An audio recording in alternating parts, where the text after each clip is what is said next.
2 centuries ago, a 31-year-old Frenchman stormed into his brother's office in Paris. He had only one thing to share. "I've got it!"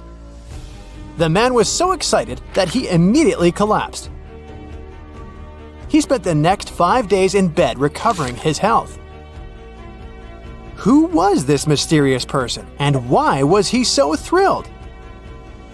Jean-François Champollion made one of the greatest scientific breakthroughs in human history. He had cracked the code of Egyptian hieroglyphs. This enabled scientists to finally unravel the secrets of this ancient civilization. They weren't able to read hieroglyphs for nearly 2,000 years. After the Romans took over Egypt, the intricate writing system slowly faded away from people's minds. The last of the hieroglyphic texts date back to the 4th century. For thousands of years, Egyptians used images to show their lives. But the knowledge of how to read these pictures was lost to modern science. The story of hieroglyphs began in 3250 before current era. That's when ancient Egyptians developed writing. Their motivation was to better organize the distribution and storage of goods. One of the earliest examples is a ceramic jar that had an inscription in black ink. There were 2 major writing systems. The first were the hieroglyphs, which literally means sacred carving. Egyptians carved hieroglyphs in stone on temples, tombs, and similar monuments for 3,000 years. They present a system of pictorial texts. A pictograph is a picture or a drawing that stands for an idea of a word. It's a precursor to the true writing as we have it today. For example, when Egyptians wanted to write ibis, they would draw a small image of the bird. Hieroglyphs can be found on walls. They were a formal way of writing. The other writing system was hieratic. Egyptians mostly used it when writing on papyrus. That's an early, thicker form of the paper we have today.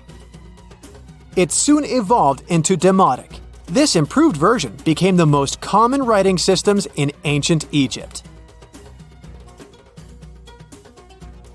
Then, in the early 4th century BCE, Alexander the Great took control of Egypt. This was the time when the Greek Ptolemaic dynasty ruled the country. You've probably heard of the last ruler of this dynasty, Cleopatra. During her time, Egyptian Demotic and Greek were used side by side. The two started mixing, and by the year 100, a new language emerged, Coptic. It slowly replaced the ancient writing system.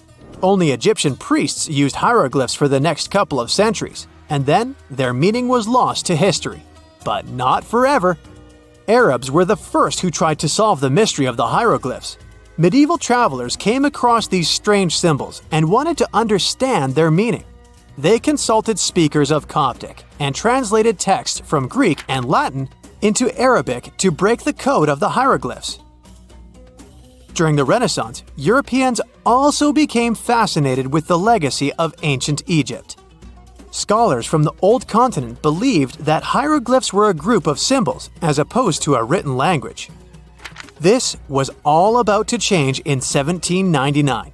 A year earlier, Napoleon, the famous French ruler, arrived in Egypt. His subordinates constructed a fort that dated back to the 15th century. Rashid, or Rosetta, was a port town in the northeast of Egypt, near Alexandria. One section of the old fortification wall contained an interesting slab inside. The stone tablet was made of a granite-like rock.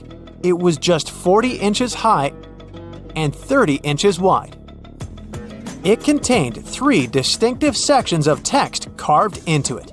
The letters were in 3 scripts and 2 languages: hieroglyphs, Demotic, and Greek.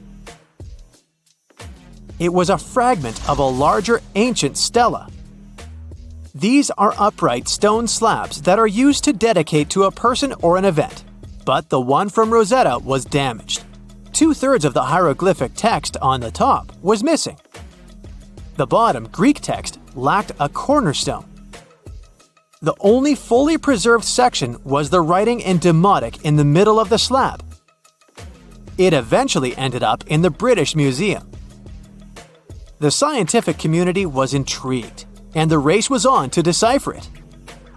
Prints and casts of the slab went out all over Europe. Scholars already knew ancient Greek, so in theory, this shouldn't have been so hard. The first people who saw the Rosetta Stone thought the process would take 2 weeks. In the end, it took 2 decades. The main issue was the fact that hieroglyphs and spoken ancient Egyptian didn't have a connection anymore.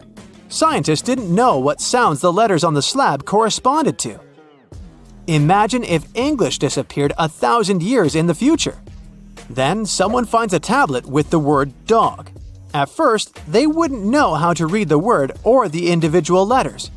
Even if they figured out how to pronounce the word, they wouldn't know its meaning. This is what linguists were dealing with in the case of the Rosetta Stone. The careful study of the artifact produced another find. The texts weren't direct translations of each other. They both described the same event, but in different words. It was like you saw a movie with 2 friends, and then all 3 of you wrote different reviews about it. The original text was probably in Greek, but the translators added extra words to make it sound more Egyptian. An English physician and physicist, Thomas Young, made the first great breakthrough. He knew that the name Ptolemy appeared several times in the text based on the Greek translation. This wasn't an Egyptian name, so it was impossible to represent it with a single image. The only way to spell out this Greek name was to use symbols that sound like it when produced. This is called transliteration, and we have it today as well. This is how foreign-sounding words are written down in Chinese or some Slavic languages. Young focused on sets of hieroglyphs in oval frames. These are called cartouches. He experimented a bit but finally discovered that one of them read, Ptolemy the Great. The individual hieroglyphs that made up this name corresponded to sounds needed to produce it. This is where our mysterious man from the beginning of the video enters the picture. Champollion picked up where Young left off. He knew Coptic, so the Frenchman was able to determine what many other hieroglyphs sounded like. The eureka moment was close. It came while he was studying a cartouche from a site dedicated to Ramses II. It had 4 symbols. The last 2 were the same. He determined this was the sound S. The first symbol was the sun. This is Ra or Re in Coptic. So the cartouche read Ra something SS. Can you already guess the name? Of course, it's Ramses. This breakthrough finally cracked the code. Ancient Egyptian wasn't a mishmash of cool-looking images. It was a phonetic language that Jean-François Champollion discovered in September of 1822. The stone slab is today known as the Decree of Memphis. The Egyptian Council issued it in this city in the year 196 before current era. In it, they expressed their loyalty to the pharaoh. They erected identical stelae in temples all across Egypt. The Rosetta Stone was just one copy of them, but its content is less important than the fact that Champollion's translation gave these ancient peoples their voice again. During the 1800s, European scholars didn't think that the Egyptian civilization was much older than classical Greek or Roman. Now that scientists could read hieroglyphs, a whole new chapter of human history opened. One of the most famous finds in the history of archaeology happened in 1922. That's when the British archaeologist Howard Carter discovered the tomb of Pharaoh Tutankhamun in Egypt's Valley of the Kings. The whole world admired King Tut's golden mask. But without Champollion's pioneering work, it would be impossible to know who its owner was. The young pharaoh's cartouche is phonetic. For instance, you pronounce the pictograph of a chick as the vowel U. The symbol for the key of life is an ankh, and there is a shepherd's crook in the end. It symbolizes the word ruler. It's 1898, and you're taking part in excavations in Sahara. This place, not far away from Cairo, is full of ancient tombs and pyramids. You're in your Indiana Jones mood and hope to find something really phenomenal to become famous. Gold, manuscripts, treasure maps, mummies of famous pharaohs. Wait, a wooden bird? You're really disappointed as it looks like a regular toy. An old one, but still. Little do you know that years later, someone would propose that your bird was actually an ancient monoplane. So the artifact, nicknamed the Sahara bird, is made of a sycamore tree. The birdie has a wingspan of just 7 inches and weighs around 40 grams. A perfect original souvenir from Egypt, I would say. It's over 2,000 years old and looks pretty plain, without any carvings of feathers or other intricate ornaments.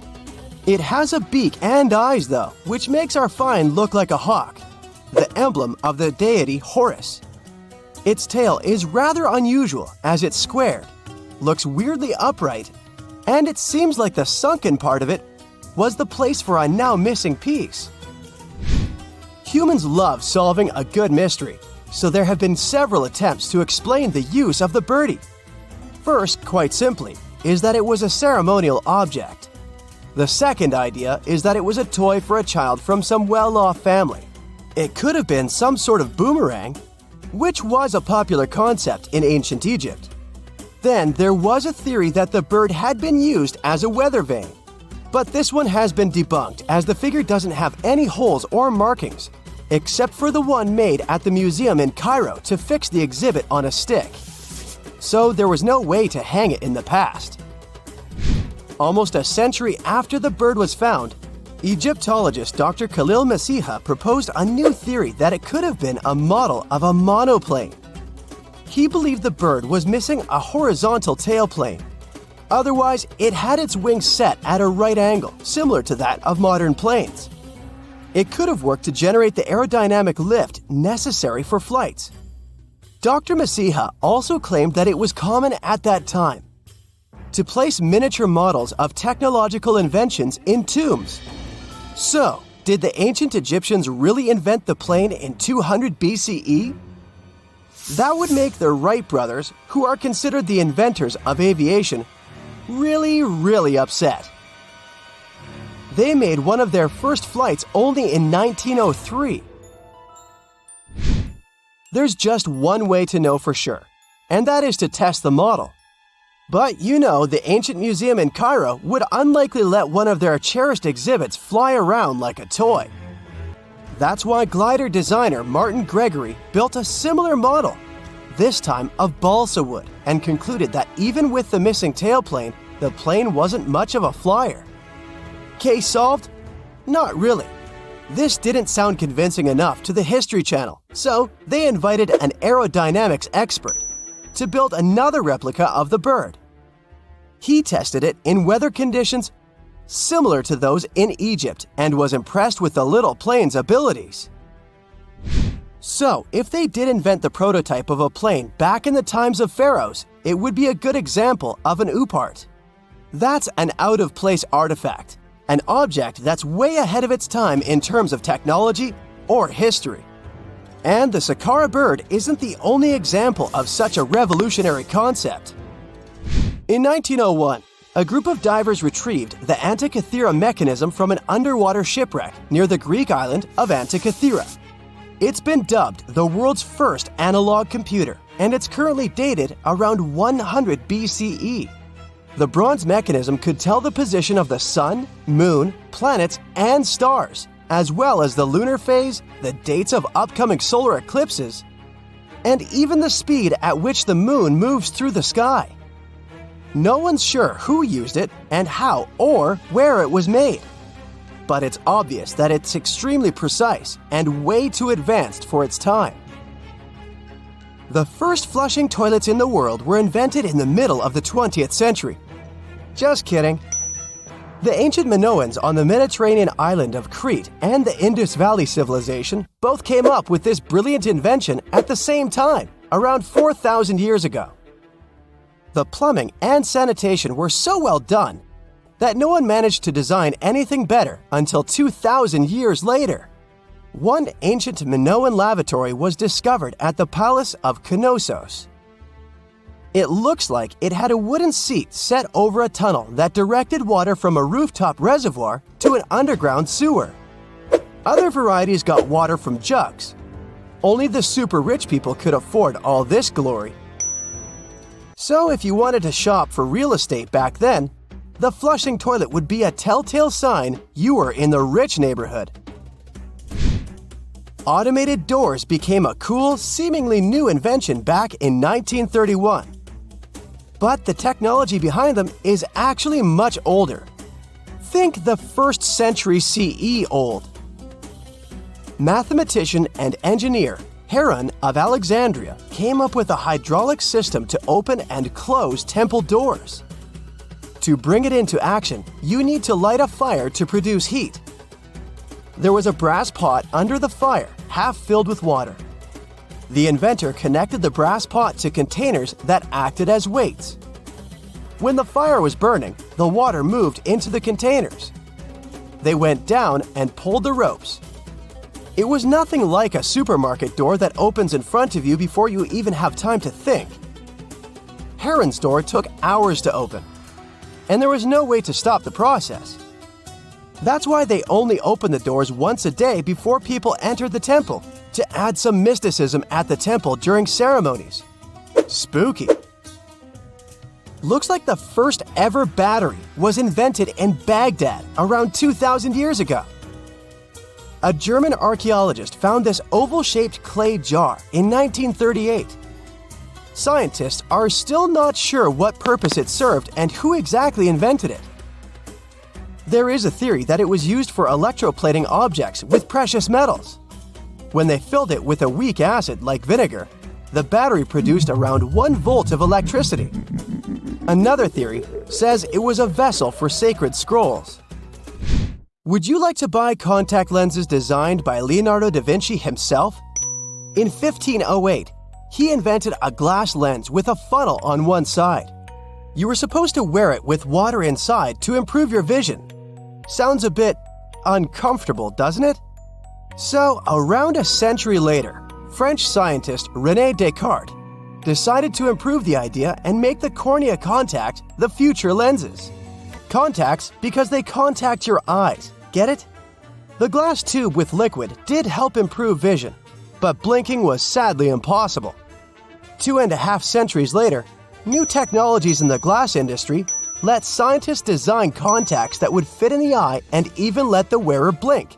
Thanks, guys! Still, those lenses were made of heavy blown glass and didn't let the eye breathe. About 50 years later, contacts became plastic, lightweight, unbreakable, and scratch-resistant, but still covering the entire eye. And then, in 1948, an English optical technician accidentally sanded down a plastic lens and figured out they'd still be in place even if they covered only the cornea. Imagine you're living in 19th century London and need to send a message to New York. It would have taken about 10 days to get there by ship. So when delivery time went from days to hours in 1858, it was a true sensation. The first message was sent by Queen Victoria herself. It was all made possible thanks to the transatlantic telegraph cable, running under the ocean. Sadly, the new cool invention only lasted a few weeks. It took years to bring it back to life. When you hear the word mummy, you might get a chill down your spine. That's because most of us associate this word with those creepy characters we've seen in some scary movies. But in reality, mummies have helped us understand a lot about ancient civilizations, their rulers, and about how people used to deal with losing their loved ones. The people most famous worldwide for their mummies are the ancient Egyptians. They believed that some sort of existence after passing away was possible, if certain conditions were met. That's why they insisted on preserving the human body through the process of mummification and placing the mummy in a furnished tomb, kind of like giving it a fully functioning apartment of its own. Why did they believe in this? Well, because they were deeply connected to their natural environment for the most part. They saw the natural cycles around them, like how the sun rose every day, followed by the moon. or how new life was always sprouting from plants, even after they had wilted away. They also believed that the powerful spirit Osiris, who represented the cycle of passing away and resurrection, played a role in this process. To prepare for the afterlife, the ancient Egyptians followed certain rituals, like mummification, which involved using materials like honey, resins, and incense to preserve the body. There's no other mummy more popular than that of King Tut. He was a young pharaoh who ruled over 3,000 years ago in Egypt. The problem with discovering ancient royal tombs is that most of such burial sites were previously robbed. People knew ancient rulers had been left with many valuable belongings, so those locations became vulnerable to thieves. When King Tut's tomb was opened in 1922, people were excited because it had not been robbed, like many other previously discovered royal tombs. That's how well hidden it was. Inside, his mummy was encapsulated in a total of 3 coffins, including one made of gold. The objects found in his tomb showed us what ancient Egypt was like, and studying his mummy also helped us learn about the culture and practices popular at the time when he passed away. We also learned about his family by looking at his DNA. Scientists were able to discover that he had had a disease called malaria and a problem with his foot that might have made it hard for him to walk. Ramses II was another pharaoh in Egypt who ruled for 68 years, which was quite a lot back in the day. He was known for his expansion campaigns and building projects. Many objects from his time as a ruler still exist today, including a large statue of him. Ramses II was about 6 feet tall and lived to be about 90 years old. After looking at his mummy, scientists concluded that he may have had a medical condition that affected his spine. Now, remember those thieves I mentioned before? They are probably the reason why Ramses II ended up in a plain coffin in a secret collection of royal mummies at Deir al-Bahari, which was rediscovered in 1881. Thankfully, archaeologists were able to identify him because his journeys had been recorded on his wrappings. The process was really tedious too. In fact, in ancient Egypt, the mummification process could take a staggering 70 days to complete. A special person would say a very specific speech while delicately handling the body and drying it out using a type of salt called natron. They also used linen and resin to make the body look more lifelike and to wrap it in cloth. The tomb was equally as important for ancient Egyptians. The walls of King Tut's tomb, for example, were adorned with intricate artwork that depicted his journey to the afterlife, from his burial procession to his passage through the underworld. The ancient Egyptians believed that everyone made this journey after passing away, and they filled their tombs with items and paintings to help the person in their spiritual travels. Additionally, the walls of the tomb were decorated with spells from a special book, which contained a collection of poems that the Egyptians believed would help people reach the afterlife. And speaking of how important this journey was, people also placed food in these ancient tombs. In King Tut's tomb, archaeologists discovered 36 jars of vintage beverages and 8 baskets of fruit, which were believed to be left there to help him in his journey to the afterlife. The Egyptians believed that traveling to the afterlife took a really long time, so they left a lot of supplies, such as food and water, to sustain their loved ones. Pharaohs also generally had numerous luxurious garments and beautiful jewelry in their tombs to ensure that they would have a fashionable journey. These items included various types of linen clothing, such as tunics, scarves, gloves, and headdresses, as well as a lot of gold jewelry with precious stones, like bracelets, buckles, pendants, necklaces, rings, and even precious depictions of insects for protection. Some were also deposited with fans made from ivory and ostrich feathers to keep them cool in the afterlife. Some ancient rulers were even placed in their forever apartments along with boats. For example, Pharaoh Khufu built the Great Pyramid at Giza as his tomb, and a large ship was found inside. King Tut, however, was buried with multiple boat paddles, but no actual boat. Instead, he had 3 chariots and numerous walking sticks made of precious materials. perhaps indicating he'd rather travel to the beyond by land, not by water. Amongst the most interesting objects found near ancient mummies are bottles of oils and perfumes. If rulers were supposed to be fashionable, why not smell nice too, right? Also, some of them had some ancient kinds of board games, most of them made out of precious materials like gold or ivory. One of those games was called Senet. It was very popular amongst the ancient Egyptians and very similar to modern-day chess. The ancient Egyptians may have the most famous mummies out there, but they weren't the first to invent the procedure. In fact, it all started in South America with an ancient civilization named the Chinchorro. As far as we know today, these people were the first to mummify their loved ones that had passed away. They did it somewhere around 2,000 years before the Egyptians started their own rituals. Sure, we can tell a lot about ancient rulers by studying these mummies, but until recently, we had no idea what they really looked like during their lifetime. Not so long ago, though, some very special mummy paintings were found by archaeologists studying ancient Egyptian objects. These mummy portraits are highly detailed paintings of individuals that were made while they were still alive. Such paintings were often painted on wood, as opposed to the classical portraits we all know about, which are painted on canvas. They are known for their realism and beauty, and have even been used by researchers to diagnose diseases by comparing them to the corresponding mummies. Some of these portraits also include depictions of jewelry, which was later found on the mummies. The recent discovery of these mummy portraits in Central Egypt is significant, as it marks the first time in over a century that such paintings have been found. Mummies appeared all around the world naturally, too. Mummification can occur without people intervening because of natural conditions, like extremely cold or hot environments, places with a lack of oxygen, or accidental exposure to chemicals that preserve the body. These conditions don't allow bacteria to grow, resulting in the body remaining more or less intact. Famous Otzi was one of these mummies. We know today he was a man who lived around 5,000 years ago in Europe. But upon his discovery in the Alps in 1991, Austrian authorities initially believed that he was a modern mountaineer because of how well preserved the body was. However, after the Iceman was removed from the glacier, it was determined that he was actually from the Copper Age. The year is 1923.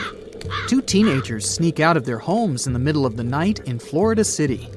Rumor had it that an old man was building a rock castle by himself. But every time someone tried to see what the old man was doing, he would stop working. The curious teens managed to sneak into Ed's backyard and saw something they could later describe as magic. They recalled seeing rocks moving around like helium balloons. The old man was moving up to 30 tons of stone by himself to build his castle. Even if he didn't allow anyone to see him working, he would proudly talk about it around the town. But whenever people asked how he was building a stone castle all on his own, he simply answered, "I cracked the secret of the pyramids." This story begins in Latvia, Edward Leedskalnin's home country. Edward was born in a small village on January 12, 1887. He was born in a family of stonemasons, which is probably where he learned ancient techniques of building. However, he grew up as a sickly boy, which meant he could never carry much weight or undergo heavy physical activity. At the age of 26, an unfortunate turn of events determined Ed's fate. The love of his life broke off their engagement, and heartbroken Ed decided to move to the United States. He lived in a couple of American states before finally moving to Florida, where his life's adventure started. Ed spent years searching for the right spot of land to build his dream house. He always rejected good farmland. When people wondered why, he only smiled. Finally, when he bought land of his own, it was deemed terrible by his close friends. The soil was bedrock. He could neither plow nor farm it, but it seemed perfect for what he was seeking to build. Ed's close friends would often describe him as eccentric. When asked why he wanted to build a house, he would only say, "It's for my sweet 16. Someday she's coming back.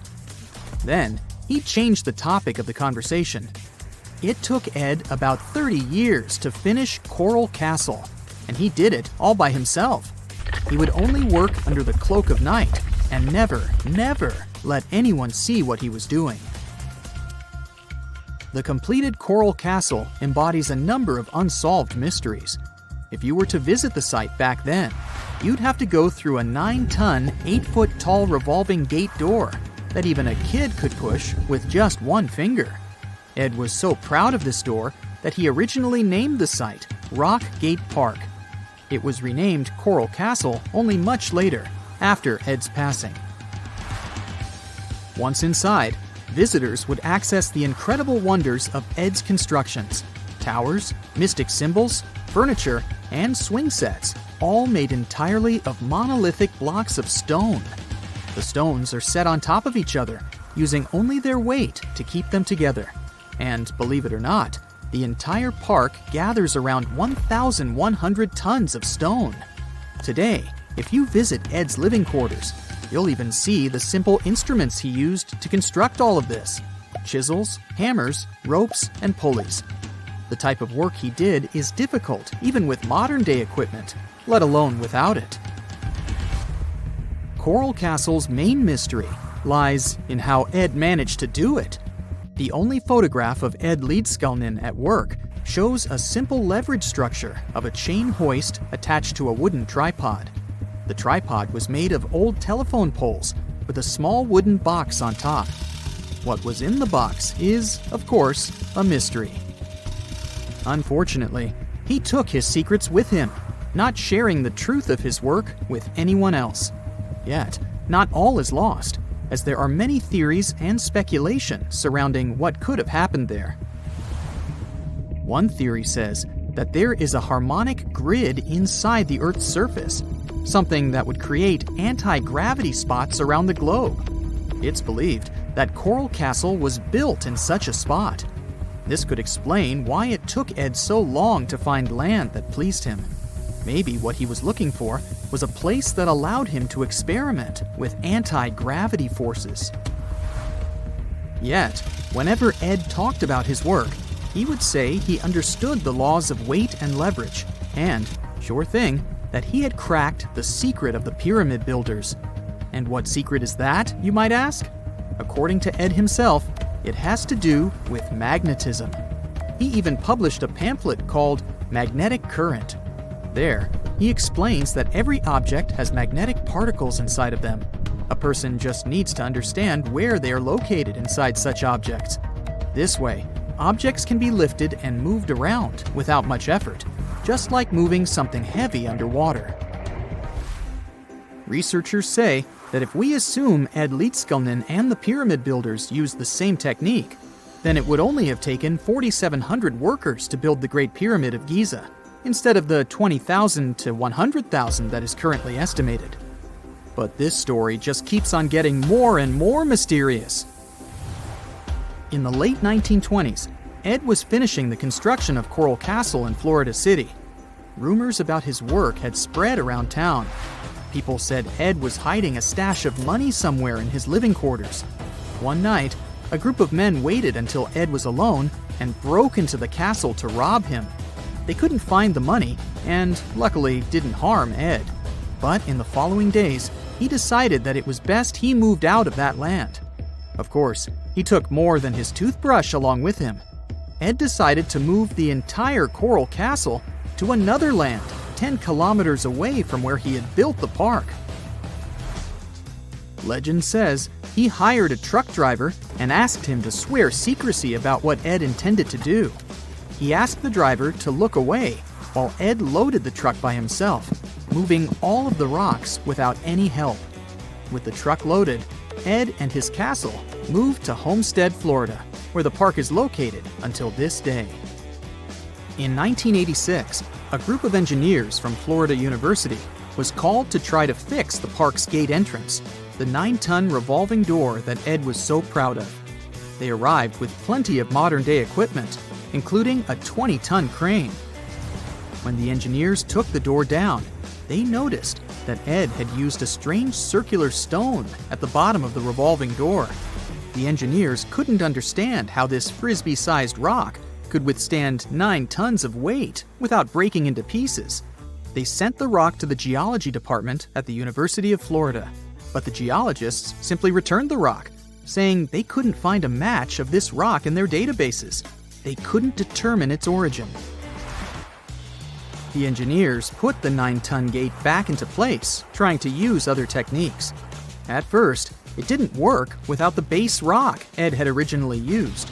So, they had to cut the gate rock to make it work as a revolving door once again, proving that modern-day technology couldn't replicate what Ed had done single-handedly. Fast forward to 2011, and another man claimed to have cracked the code of the pyramid builders and Ed Leedskalnin himself.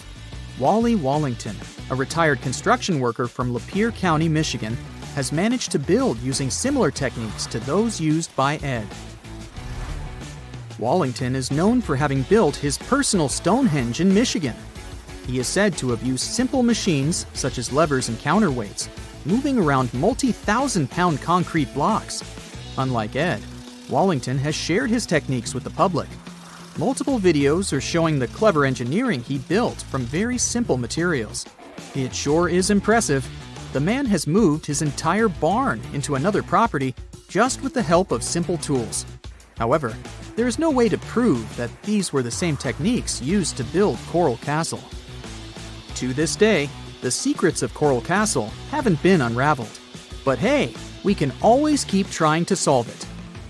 Imagine working 7 days a week on a large-scale construction site. You, along with thousands of others, carry millions of stone blocks and put them on top of each other according to a complex system. You work without modern construction equipment.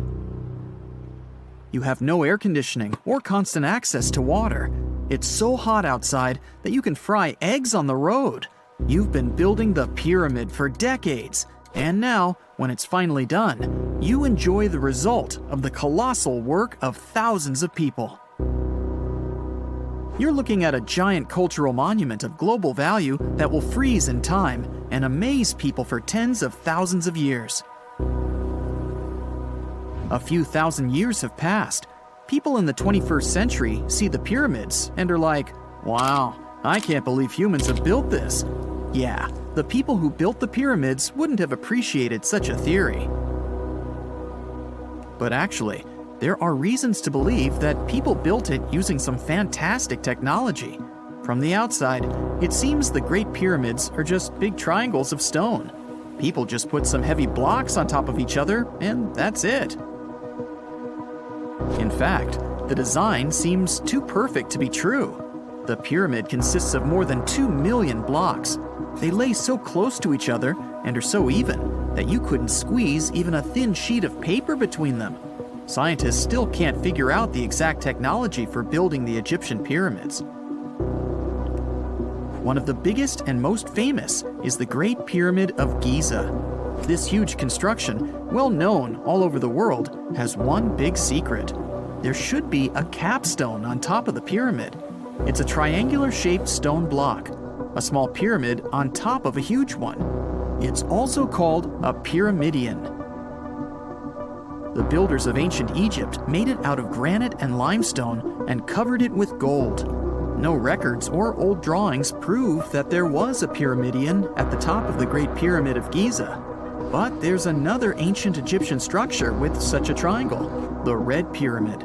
It was built before the Great One, and its capstone has survived to this day. Archaeologists have found and reconstructed it. But where could the capstone of the Great Pyramid be? It's a mystery that still has no answer.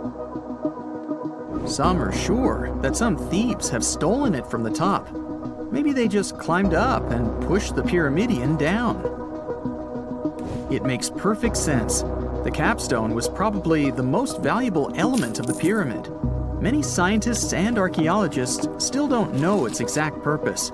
Some believe that this peak covered with gold glorified the pharaohs. The capstone reflected moonlight at night and illuminated the entire space around it. During the day, The capstone reflected sunlight with its shiny surface. You could have noticed it from afar. The top of the pyramid was a kind of guiding star for lost travelers. All other stone blocks of the pyramid consist of limestone. People polished them to make them look shiny. In the past, they were even glowing and reflected light. You could see glowing pyramids from space, although they looked like tiny lights. Over thousands of years, winds, sandstorms, and rains have changed the pyramid's appearance. If people had taken care of them all this time, they would have looked like something out of science fiction movies or the pyramids from Las Vegas. But unfortunately, we will never see their original appearance. Some archaeologists and scientists believe that the capstone could absorb the sun's energy and distribute it evenly throughout the pyramid. No one knows precisely why the Egyptians needed this technology. There's a theory the pyramids are ancient energy systems. The pharaohs applied this energy to use some unique technologies that were more advanced than all the achievements of the 21st century. And the triangular shape of the pyramids was ideal for boosting this electromagnetic energy. In theory, solar radiation, or electromagnetic forces, accumulated at the top of the pyramid, filled the inner rooms, and then went down the walls to the base. Any surface distortion could prevent the flow from spreading, so they had to create a perfectly smooth surface. That's why they installed the blocks so that nobody could squeeze a needle or razor blade between them. Many people believe in this theory because they built the pyramids from limestone. This material can hold energy inside itself. In the inner part, they created granite deposits to cause air ionization, that is, to create an electric charge. They also dug channels under the pyramid for water to transmit electricity. And at the top, they put a gold capstone, the best conductor of electricity. So, this is how you get a great power generator. Different cultures used similar technologies to create electricity all over the world. But these are all theories. If it had been working, humanity would have used these technologies today. There are mentions of the metal industry, chemistry, engineering, physics, mathematics, and astronomy in some ancient records. Most scientists don't believe in all these things. We know the detailed stages of the technology's development in different cultures. In the 21st century, scientists, historians, and anthropologists can track the evolution of all modern devices. If people had created some technological inventions in ancient times, the history of the world would have looked different. Perhaps all the achievements of antiquity could have been wiped off the face of the earth by global cataclysms, and it can happen to us. Just imagine how people would dig up a laptop in 5,000 years. Perhaps they wouldn't understand what kind of device it is. Another Egyptian wonder surrounded by mystery is the statue of the Sphinx. The Egyptians carved it out of a single massive piece of limestone about 4.5 thousand years ago. But scientists still don't know the exact date of its construction or who built it. People painted the Sphinx in different colors, so it looked much brighter and more vivid in the distant past. It was shining just like the Great Pyramids. Anyway, time hasn't only changed its appearance, but its name too. Initially, the Egyptians called it Hor-Mekhet. The Greeks renamed it the Sphinx about a few hundred years after it had been built. The Sphinx emphasized the greatness of the rulers of Egypt. It also performed a symbolic function of a watchdog guarding the tomb of the pharaoh and the paths leading to it. This version sounds realistic, since archaeologists have discovered many secret entrances at the foot of the Sphinx. Perhaps these rooms and intricate tunnels lead to underground halls with treasures. And treasures don't always mean gold and jewelry. According to legends and theories, the Sphinx guards the Hall of Records, the storage of all humankind's knowledge. The information about the ancient mythical state of Atlantis could be there. You can find many detailed maps of the internal dungeons of the Sphinx on the internet. They show structures 12 stories deep under the statue. It looks like a small city filled with gold, scrolls of knowledge, and various ancient artifacts. But don't believe all these maps. These are just theories. Several thousand years have passed, but people have very little information about it. Archaeologists know that there are still many strange and exciting things about the Sphinx that are still undiscovered. Some locals are afraid to research because they believe they can awaken something terrible from the underground depths. Therefore, it's mostly scientists from other countries who conduct the excavations. In 1998, scientists discovered strange tunnels leading to empty rooms under the Sphinx. They realized that some people tried to get there through tunnels in the past, and maybe those people took all the treasures that were there. One of the legends says that some powerful artifact lays beneath the Sphinx.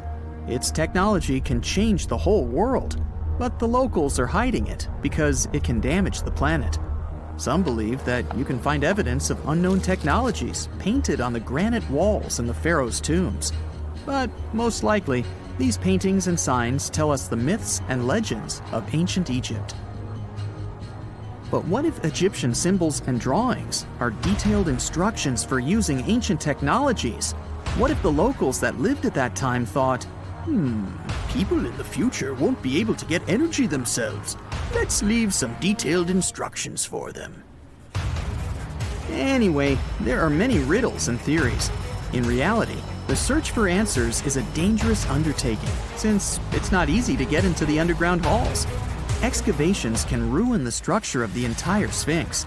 Any person inside the tunnels may get lost and never be able to find their way back. Besides, it costs a lot of money.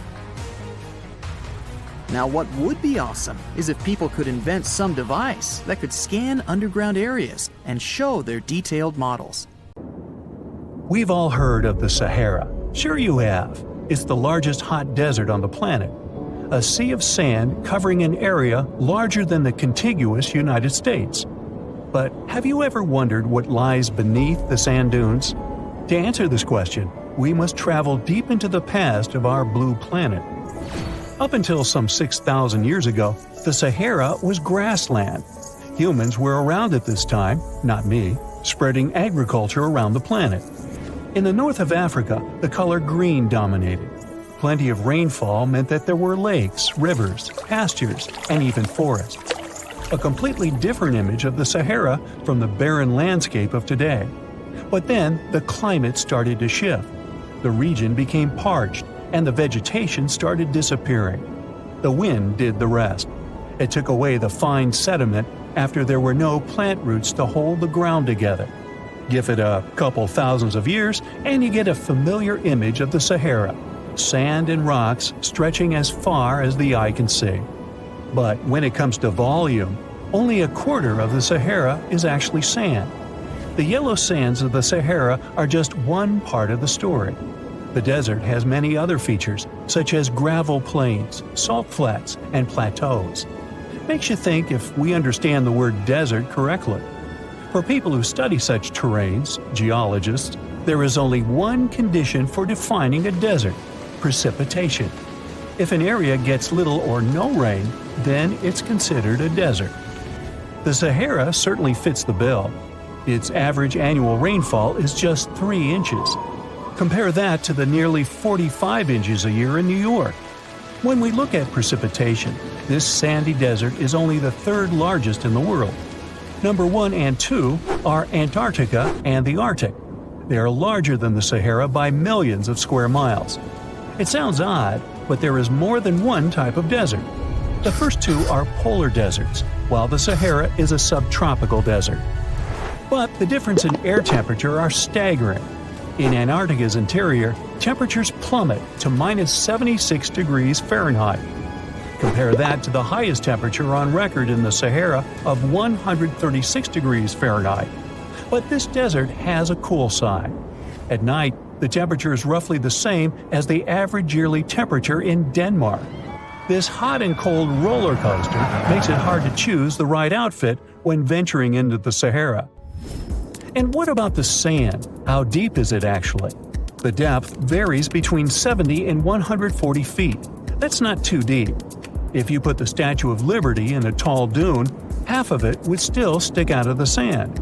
Its vast amounts in the Sahara were created by aeolian processes, that's Greek for wind.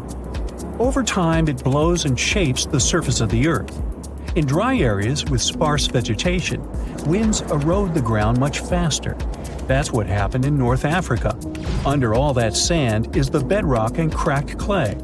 If you started digging, you would find the same everywhere on the planet, with one important difference. There is some type of soil covering the bedrock.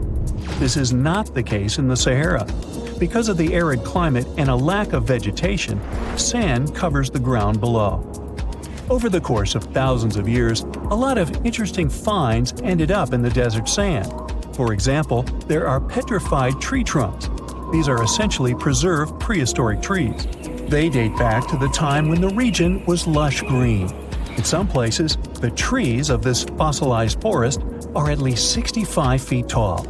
The wood is so well preserved that you can still see the texture and knots. There are even fossilized pine cones. In 1992, scientists found glass fragments in eastern Sahara. These canary yellow glass shards were scattered across hundreds of miles. They didn't belong to an ancient civilization, although ancient Egyptians used them to make jewelry. In fact, the breastplate of King Tut had a beautiful scarab beetle centerpiece made from this desert glass. For a long time, scientists were puzzled about the true origins of these fragments. They finally concluded that the glass was around 29 million years old. It is an impact tape. If that sounds like it has something to do with the word impact, you are correct. These rocks are formed when a meteorite hits the surface of the Earth. This generates a lot of heat. Scientists estimate that the temperature needed to melt this mineral was close to 3,000 degrees Fahrenheit. Apart from the regular fine-grained sand, we also have melted sand in the Sahara. But the desert conceals other unlikely artifacts. Shark teeth are a common find in Morocco, which sits in the western part of the Sahara. What are the fossilized teeth of these marine predators doing in the middle of the desert? This part of the world looked entirely different millions of years ago. There was a sea cutting right through what is now a desert. The Trans-Saharan Seaway ran the length of present-day Algeria and Mali. It was around 165 feet deep. That was enough for all sorts of aquatic animals to inhabit it. Large catfish, sea snakes, and of course sharks lived in the area. British archaeologists even unearthed a turtle shell in Mali in the 1980s. For centuries, there was even an entire city hidden under the desert. Timgad was a Roman outpost constructed by the Emperor Trajan around the year 100 in the current era. For various reasons, its residents abandoned it around the year 700. The sands of the Sahara soon engulfed the city. It had remained hidden for nearly 1,000 years. Then, in the 1700s, a Scottish explorer started digging out the city. His team first uncovered a sandstone triumphal arch 40 feet high, similar to the ones we can see in Rome and Paris today. An amphitheater soon popped out of the sand, and it was followed by well-preserved statues of Roman emperors. The Scotsman's find was so impressive that no one believed him at first. It took 2 more centuries for archaeologists to fully excavate the city during the 1950s. The site covers a surface as large as 10 polo fields. The ruins reveal the full mastery of Roman city planning. All the streets meet at a right angle in what is known as an orthogonal grid. You can find the same layout in modern cities such as New York. Historians estimate that during its heyday, 10,000 people called Timgad home. Different nationalities lived here, from Romans to people of African descent. Today, more than 2.5 million people live in and around the Sahara. They are spread across 11 countries in total, and their living space is growing. The desert is 10% larger than it was just a century ago. This process doesn't involve sand pouring out of the Sahara. The ecosystems on the edges of the desert simply change over time. The wind blows the soil away and vegetation dwindles. The perfect conditions for the formation of a desert landscape. These changes are happening in the Sahel, a region south of the Sahara Desert. That's why the African countries have recently come together for a project called the Great Green Wall. The primary goal is to stop the desertification of the Sahel and hold back the sands of the Sahara. Their plan is ambitious and involves planting a wall of trees from the west to the east of the African continent. The proposed forest is not only going to be long, but wide as well. The Sahara and the Sahel share a historic bond. Since antiquity, camel caravans have been making the journey from Africa's Mediterranean coast in the north to the savannas in the south. The golden age of this trade kicked off in the 9th century. The perilous journey took several months to complete. The route was 2.5 times longer than the length of the Grand Canyon. Explorers still find evidence of these ancient caravans hidden away under the sands of the Sahara.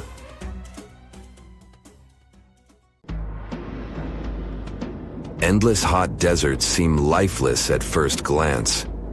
But among these sands, you can meet dangerous and sometimes creepy creatures. Some of them can only cause health problems, but some can stay in your memory forever. Let's get to know them, starting with dangerous ones and finishing with real nightmares. So, you're walking through a desert and see a big teddy bear with open hands. You understand that it's probably a mirage, but still, you come closer. You were right.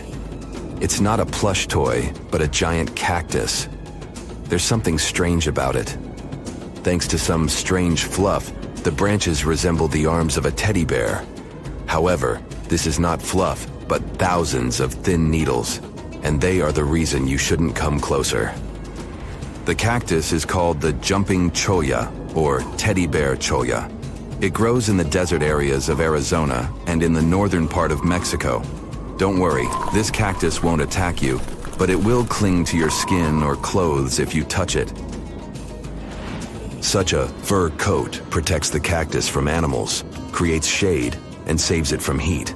The lateral branches are the most important parts of the plant as they carry out photosynthesis and accumulate a large amount of moisture inside. So, despite all the danger, the cactus can be helpful for desert wanderers. And the danger here is needles. If you look closer at them, you will see they have the shape of hooks. One touch, and hundreds of thorns are already in your finger. It's pretty difficult to get rid of them, and the needles cause unpleasant, painful sensations. But the coolest thing about this cactus is the way it reproduces.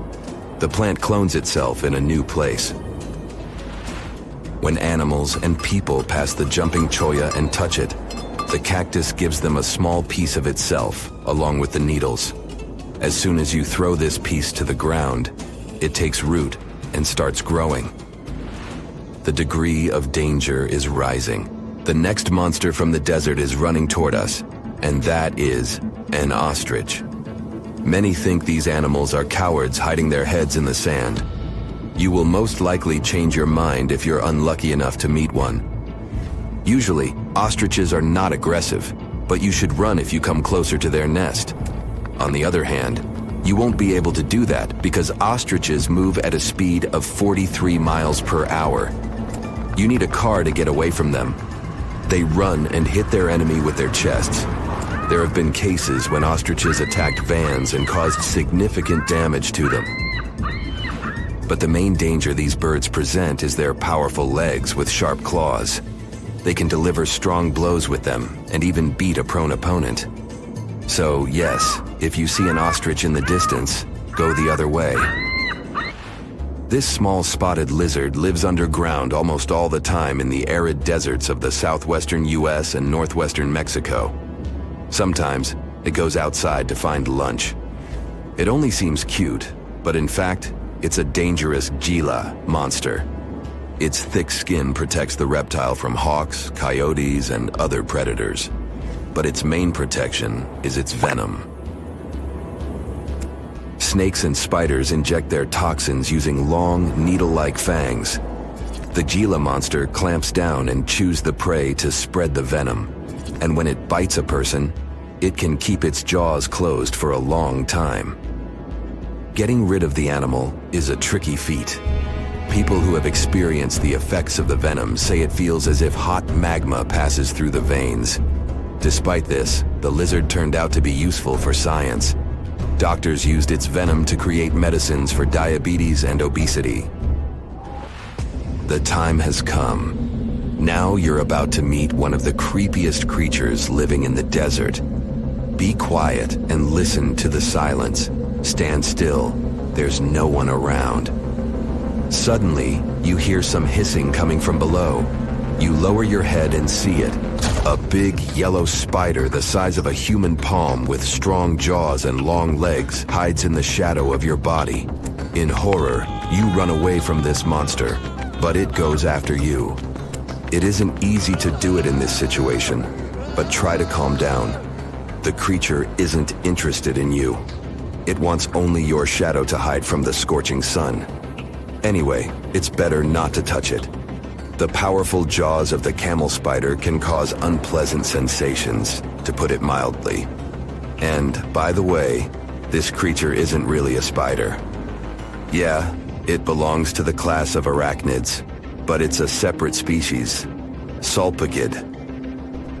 It likes to bite. It's fearless and pretty aggressive. The spider preys on insects, lizards, rodents, and small birds. It can also move at a speed of 10 miles per hour. For their small size, this is very fast. You need to be a professional athlete to run away from it. Most often, you can find camel spiders in the deserts of the Middle East, but they also live in Mexico and the southwestern US. These runners are nocturnal and try to avoid the sun during the day, so they are always hunting your shadow. By the way, they got their name because they often hide in the shadows of camels. You won't hide from them during the day, but they will also want to come after you at night, especially if you make a fire. Sulpugids always run to the light in the hope of eating something. Some species of these spiders make a hissing sound to scare their enemies away. Now, let's calm down for a second and leave the hot desert. We're going into the humid tropics of Tanzania. Under tree bark, fallen leaves, and in dark caves, you can meet one of the most terrifying creatures on Earth, a tailless whip scorpion. Imagine a big scorpion without a tail, with a flat body that looks like it has been pressed by something. It's similar to spiders, but has no venom glands and can't spin a web. This monster is silent and fast, but the scariest thing is its 2 front claws, twice as long as the creature itself. Any prey it catches will never escape.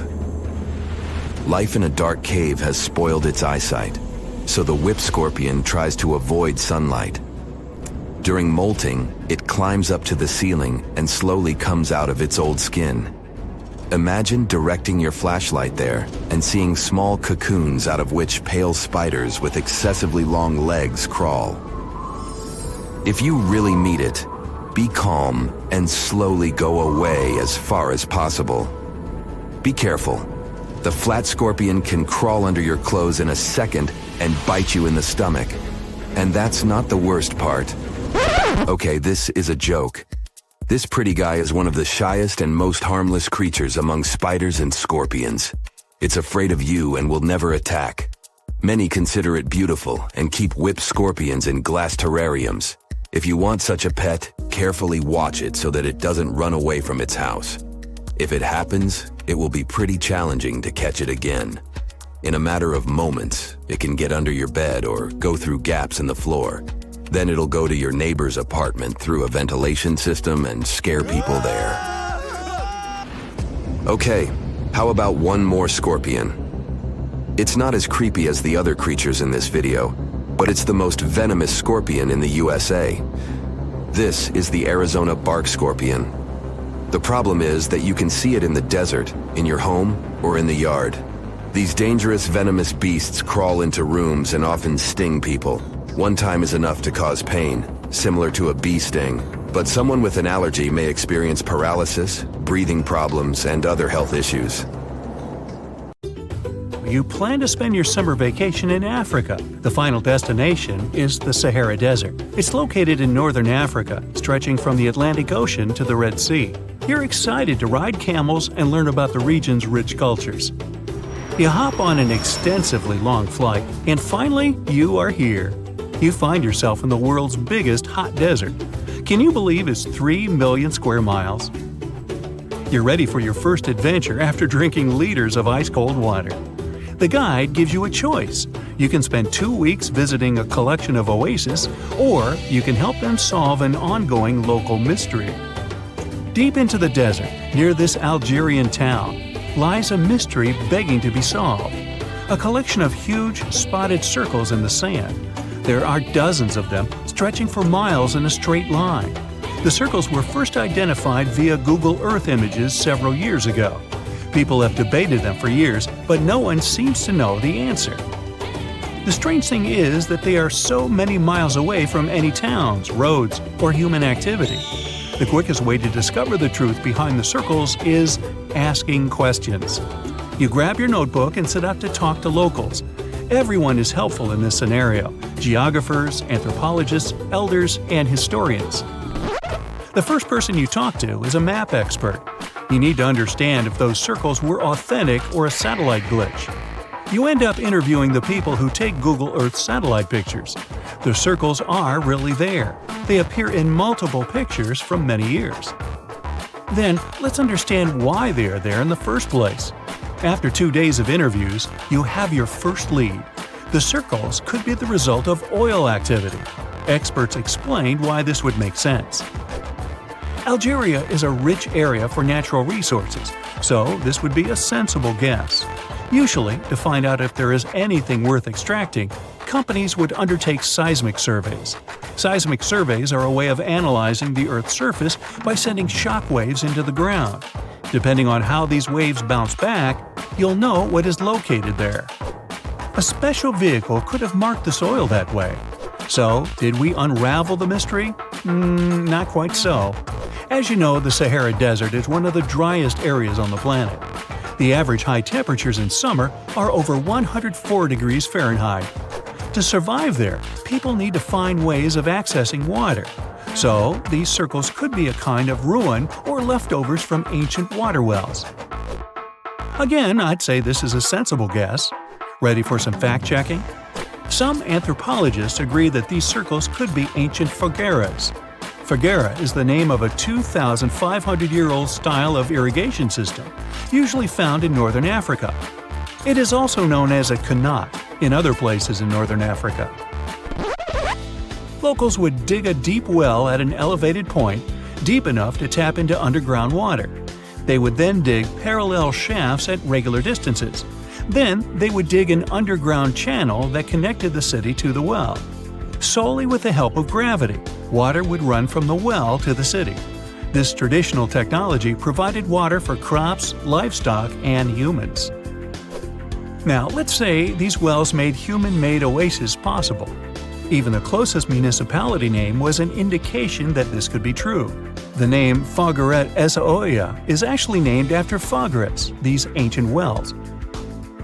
Now, this lead was proving to be very accurate. You decide to travel over there to see for yourself. You take a local bus, sit back, and enjoy the ride. The landscape in northern Algeria is filled with ancient-looking towns. You even see ruins of wells along the way, on the outskirts of smaller cities.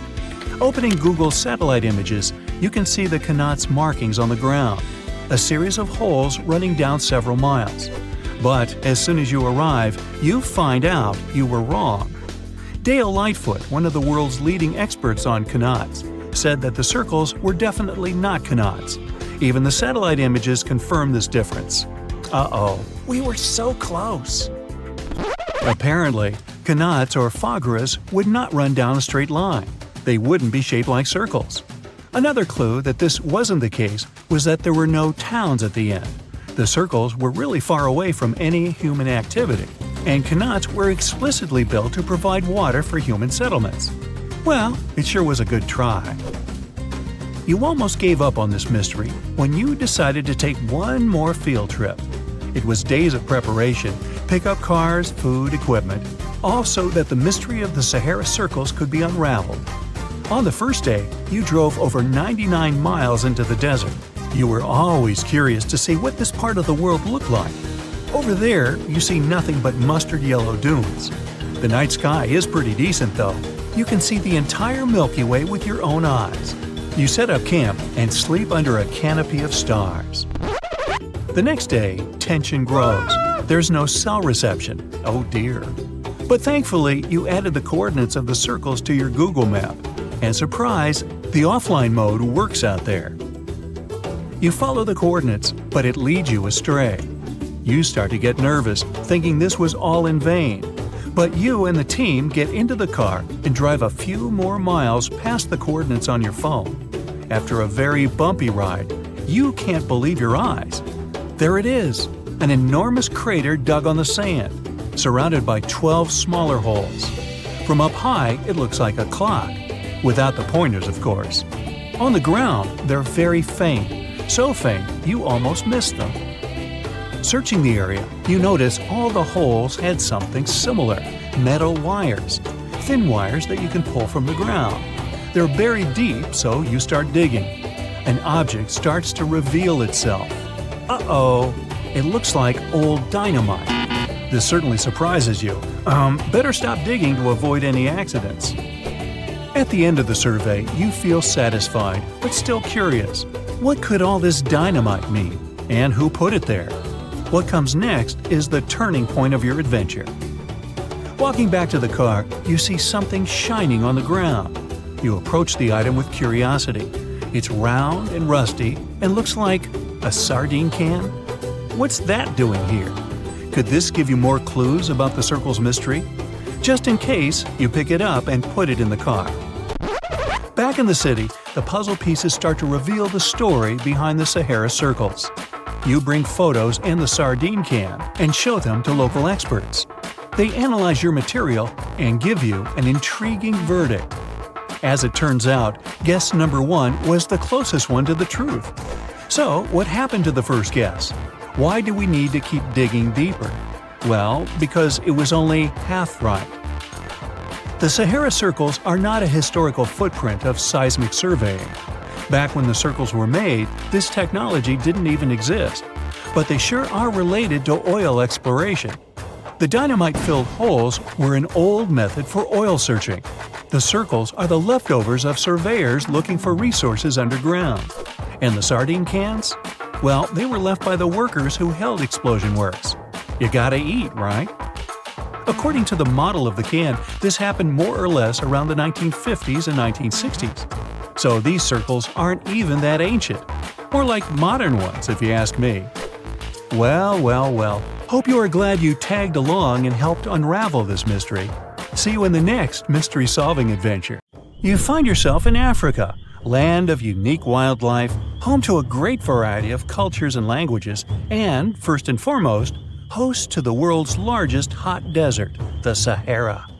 It's daytime, and you are thirsty for some water and shade. You've been walking for days, trying to find one of those precious-looking oases. You feel you're near, but the horizon just keeps stretching and stretching. Your mind is tired, and your body is feeling all the heat. It's like you've eaten a full plate of hot pepper and then some more, judging by how much you're sweating. And when I say hot, think 100 degrees Fahrenheit hot, on average. No wonder this is happening. After all, you find yourself in the world's biggest hot desert.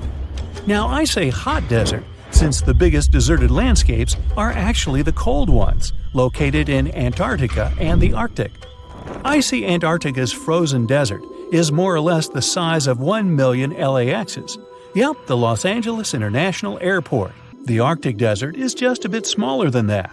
Now, in case you don't know, the Sahara Desert is located in northern Africa, stretching from the Atlantic Ocean all the way over to the Red Sea. It occupies an area large enough to place approximately 100,000 Disney World theme parks side by side. According to scientists, its boundaries are expanding. Deserts usually form in the subtropics because of what's called Hadley circulation. The air rises at the equator and descends into the subtropics.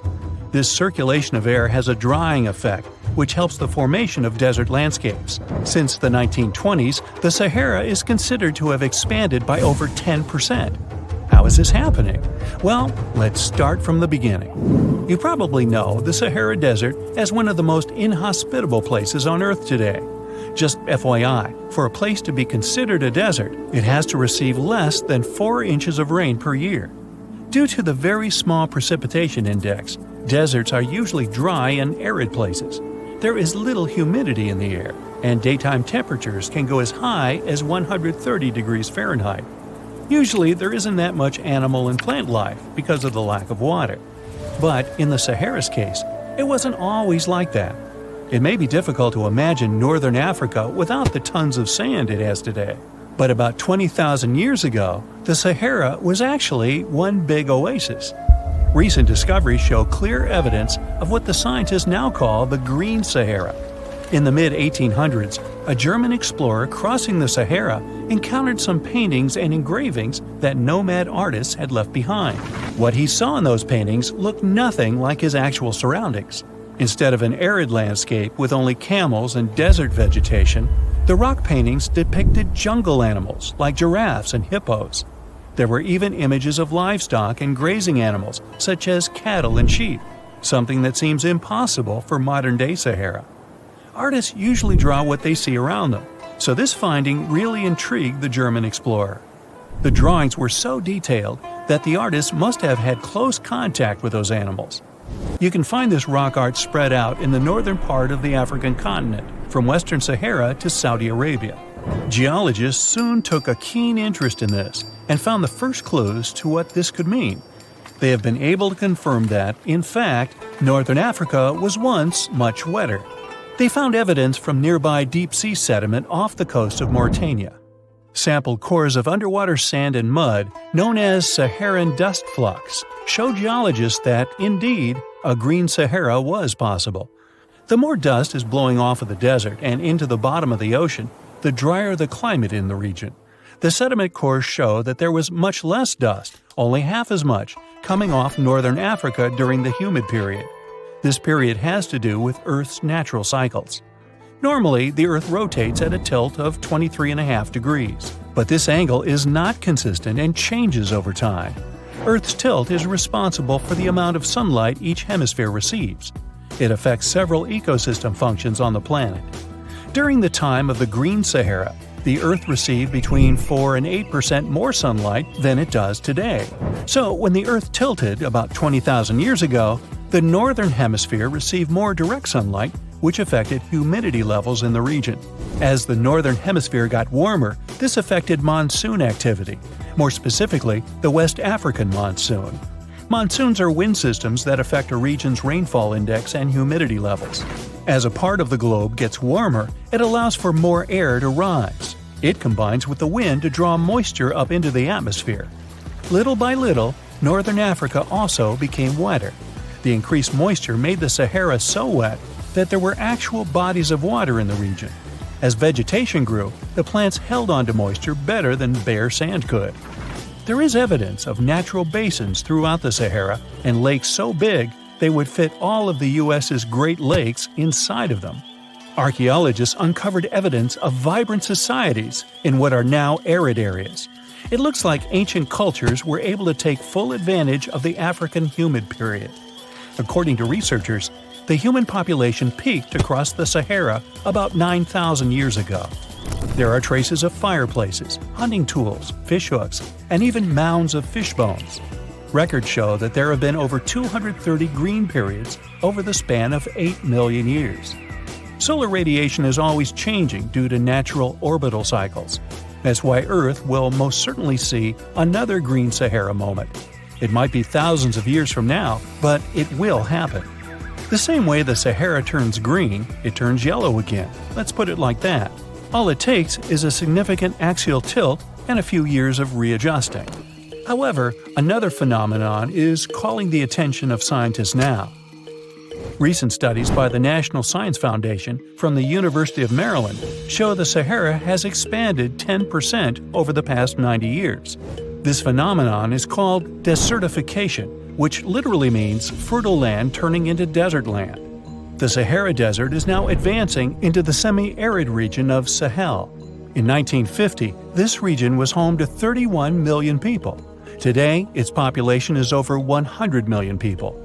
This rapid population growth has largely contributed to the Sahara's expansion. Farmers that were once nomads began settling down.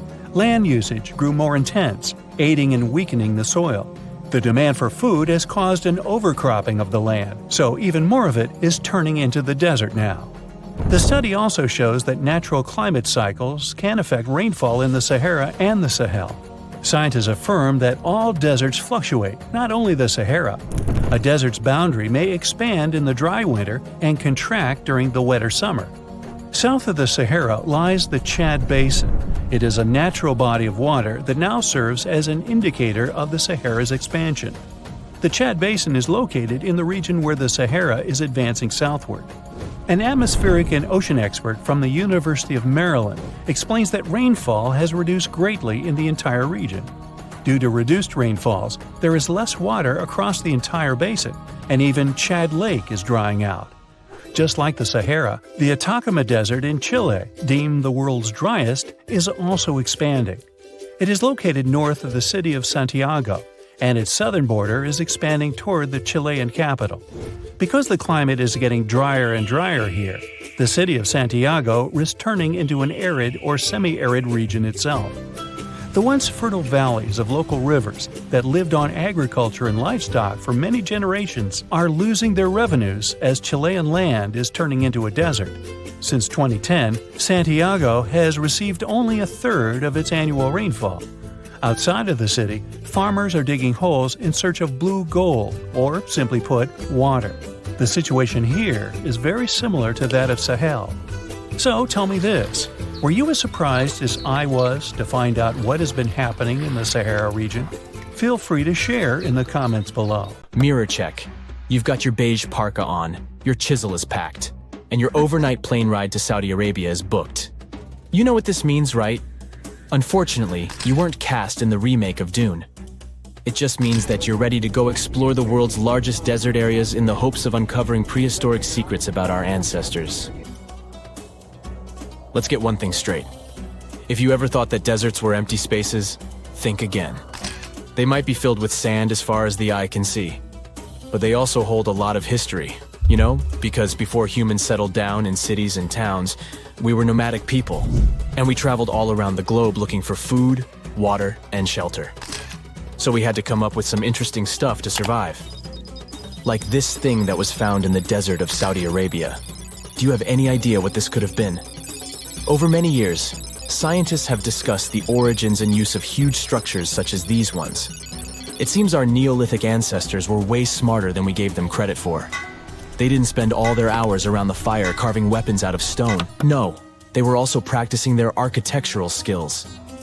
These huge stone structures are called desert kites, because if you look at them from a distance, well, they sort of look like kites.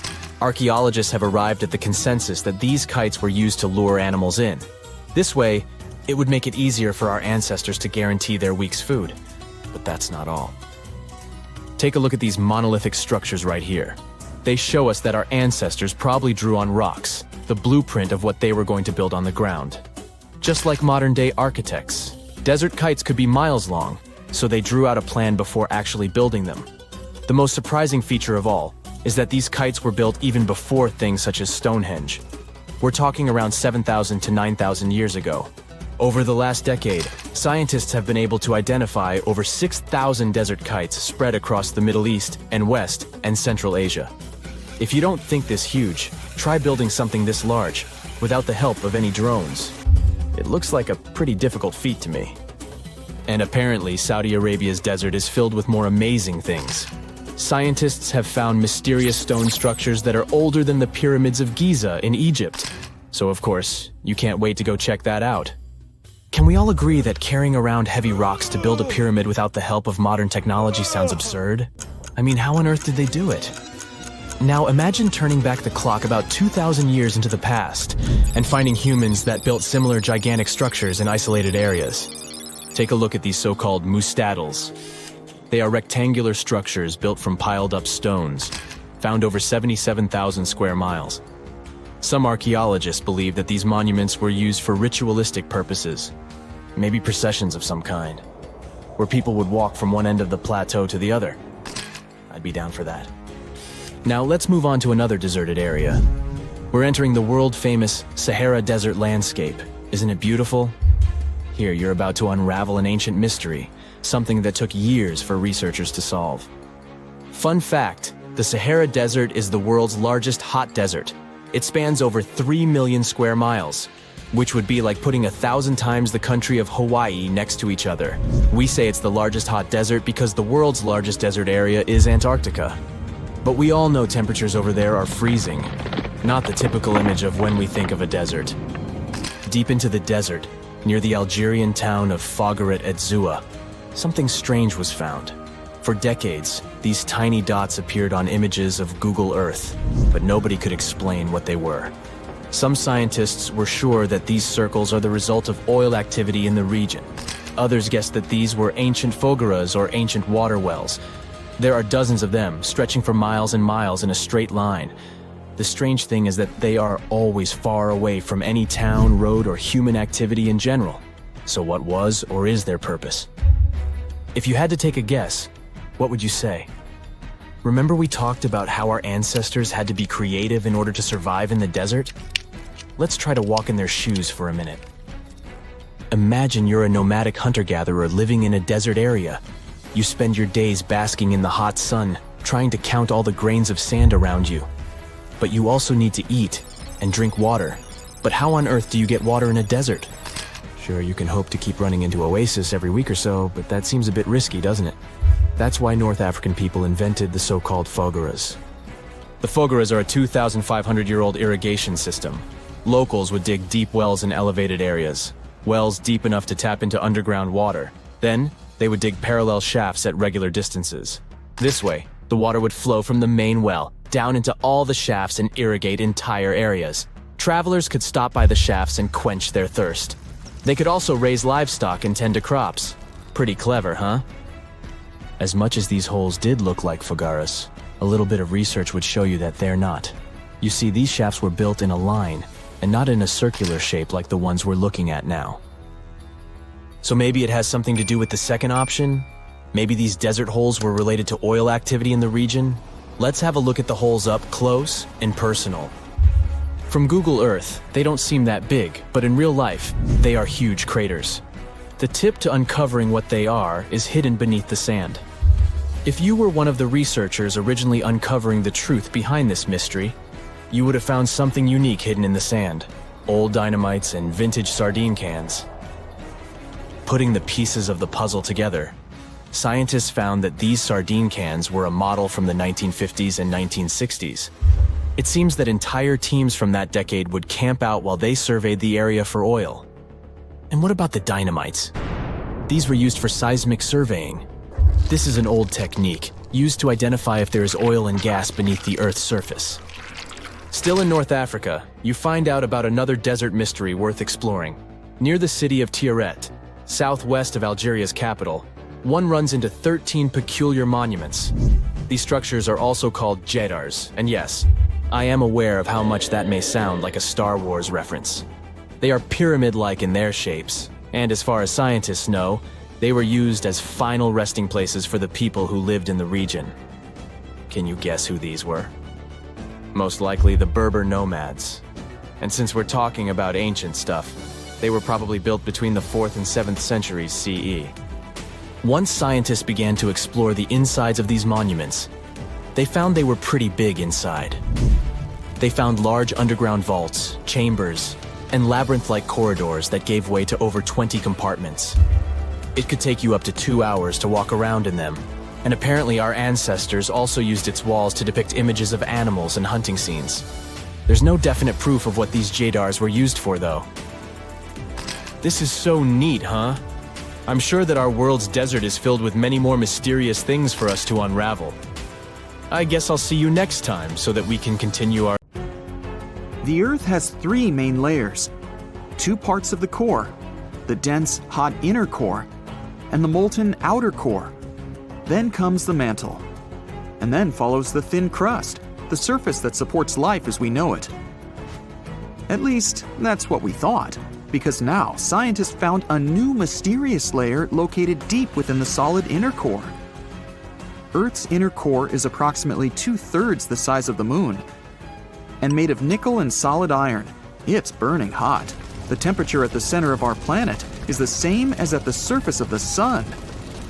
The outer core can reach almost 10,000 degrees Fahrenheit. It's difficult to explore it because we can't go there, and it's like looking through a really dirty window of 3,200 miles of molten metal and rocks. But we can rely on laboratory experiments on heated pressurized rocks, signals from seismic waves, and computer models. When an earthquake hits, it sends out seismic shock waves. Those waves travel through layers at a different speed, depending on the direction they go and the material they move through.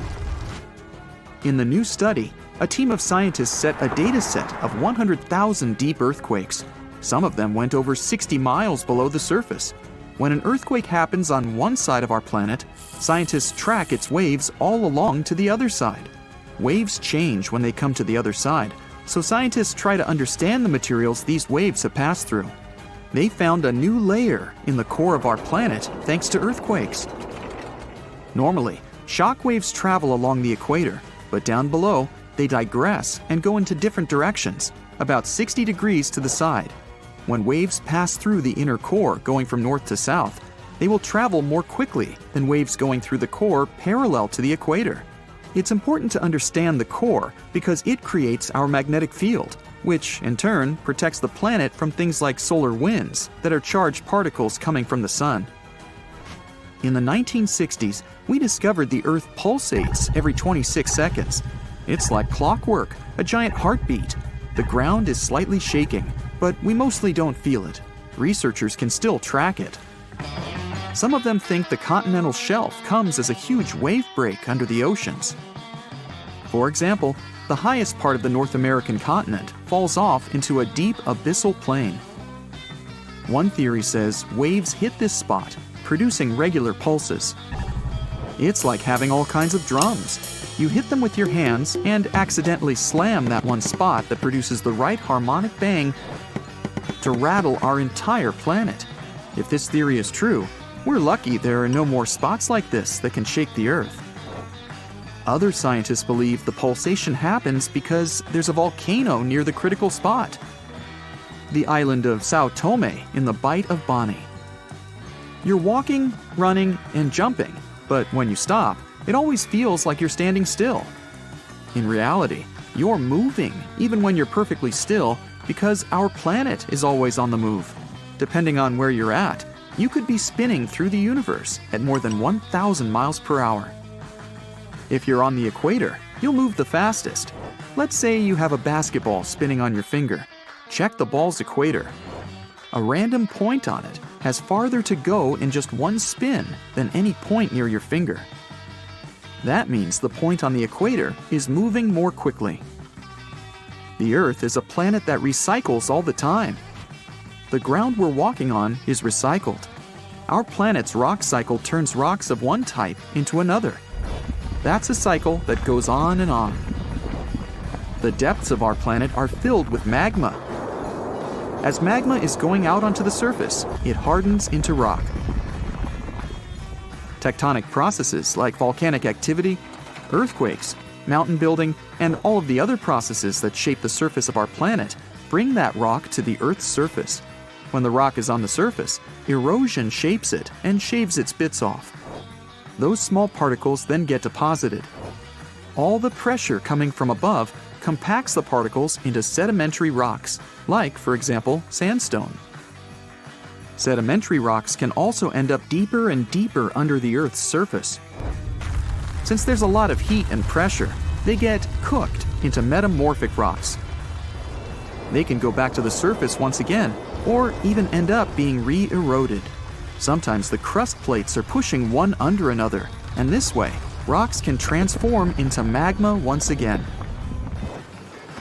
We've explored only 5% of the ocean so far. The ocean itself, as well as life below the seafloor, is still a mystery. The sediments that are underlying our oceans are home to different microorganisms. that exist even at depths of 1.5 miles beneath the sea floor. There are microbes hidden deep inside volcanic rocks below the sea floor off of the parts of the Pacific, hidden under 870 feet of sediment. The biosphere under the seafloor is growing extremely slowly compared to life on the surface. Cell division happens every 10 to 1,000 years. Something's different about the Earth's axis. Climate changes and melting glaciers, mostly in the regions like the Himalayas and Alaska, made the axis shift. Our planet has two kinds of poles. Are the south and north magnetic poles. They affect things such as drift and navigation. The axis that the Earth is spinning around is another kind of pole. It shifted a little bit over time, but we don't know exactly why. Researchers realize there are moving masses of water, pushing the Earth's axis eastward. Take a basin of water as an example. If you're moving it back and forth, sloshing makes the water move its weight all around. A similar thing is happening on a planetary level. No matter how large an earthquake is, no human could ever feel an earthquake on the opposite side of the Earth, although some people claim they did. In 2013, there was one near the Kuril Islands with a magnitude of 8.5. It went around 400 miles deep. It was so strong, people in Australia reported they could feel the ground shaking. The strongest earthquake happened in Chile in 1960 with a magnitude of 9.5. The rupture zone stretched from 311 miles to almost 620 miles along the country's coast. Earthquakes with a magnitude of 10 or higher can't happen. The magnitude depends on the length of the fault where it occurs. The longer the fault, the bigger the earthquake. A fault is a break in a part of the planet's crust. It has rocks on both sides, and they move past each other. We haven't found a fault long enough to generate earthquakes with a magnitude of 10 or more. If it happened, it would extend around most of our planet. An earthquake with a magnitude of 12 would require a fault larger than our planet.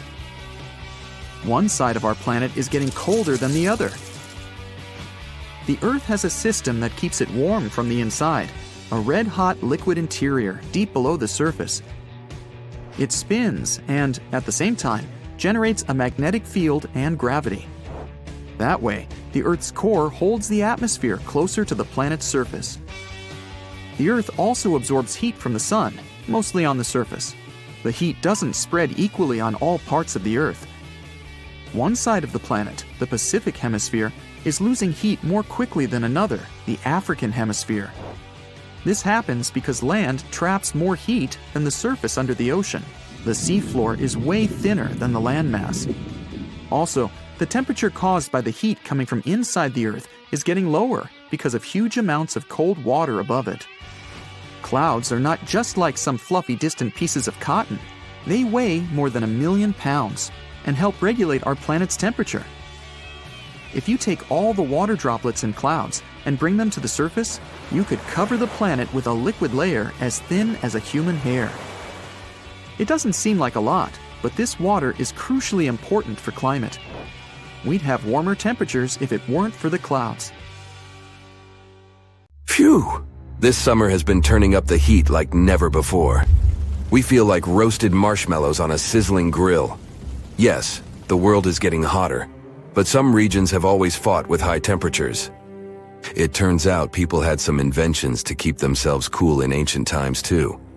Some of them are still functioning, even 3,000 years later. Let's take a look at how people saved themselves from heat throughout history. So, put an ice cube into your cold drink and get ready to hear how people survived the heat. Speaking of ice cubes, do you know that the Persians made an ice storage system? In the deserts of ancient Persia, people had an out-of-the-box idea about how to prevent their food from turning into a melted mess. These ingenious Persians stumbled upon a physics trick that allowed them to create ice in the middle of the desert. They called these cool structures yakhchals, which basically means ice pits. These ice pits were not your ordinary coolers. They were like secret underground fridges. They looked like dome-shaped mud brick structures on the outside, but inside, it was a whole different world. These ice pits had an evaporation cooler system that worked like magic. At night, when the desert cooled down, Persians made use of the radiative cooling effect. They set up cleverly designed trenches to hold thin layers of water. The water froze, defying the desert heat. Then there were underground square storage areas. The Persians collected the melting ice water from these cooled trenches, and during the night, they froze it again, making the most of the desert's natural chill. To add to the cooling effect, they built a wall to shade the storage areas from the hot midday sun. And that's not all. They had this fantastic wind-catching contraption called a badger that caught the breeze and directed it right into the ice pits. Fresh air plus ice. Cool breeze. A winning combo. They even had intricate water channels called qanats to bring water to the ice pits and homes all the way from the nearby mountains. As time passed, these yakhchols faded into history and modern technology took over. But hey, there's good news too. Some awesome folks in Iran are restoring these ancient coolers. So, if you ever find yourself in the desert, don't forget to pay a visit to these marvelous places and witness the genius of the ancient Persians firsthand. Now, I want to focus more on the wind catchers because they don't just help make ice cubes. They actually function as a cooling system as well.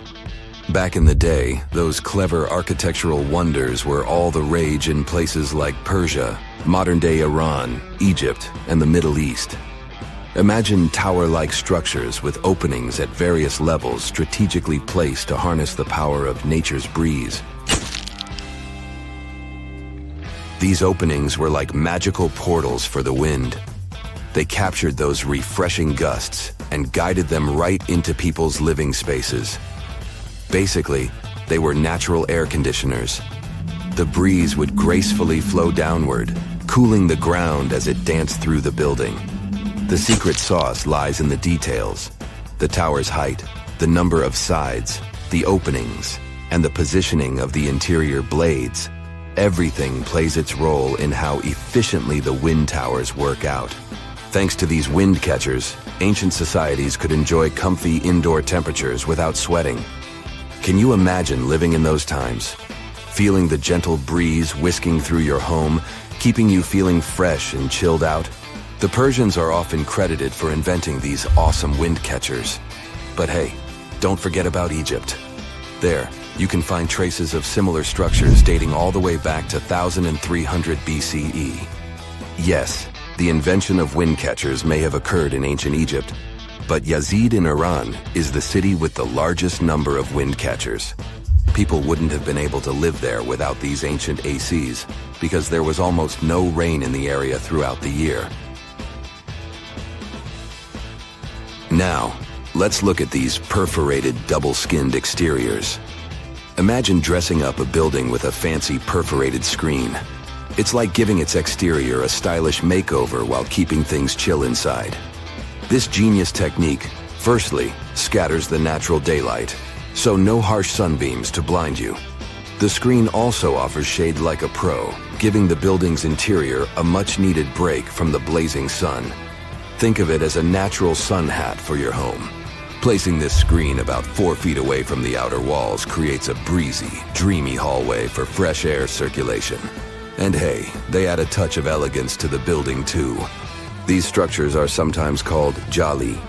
Jaipur, India, for example, has an average daytime temperature of about 100 degrees Fahrenheit.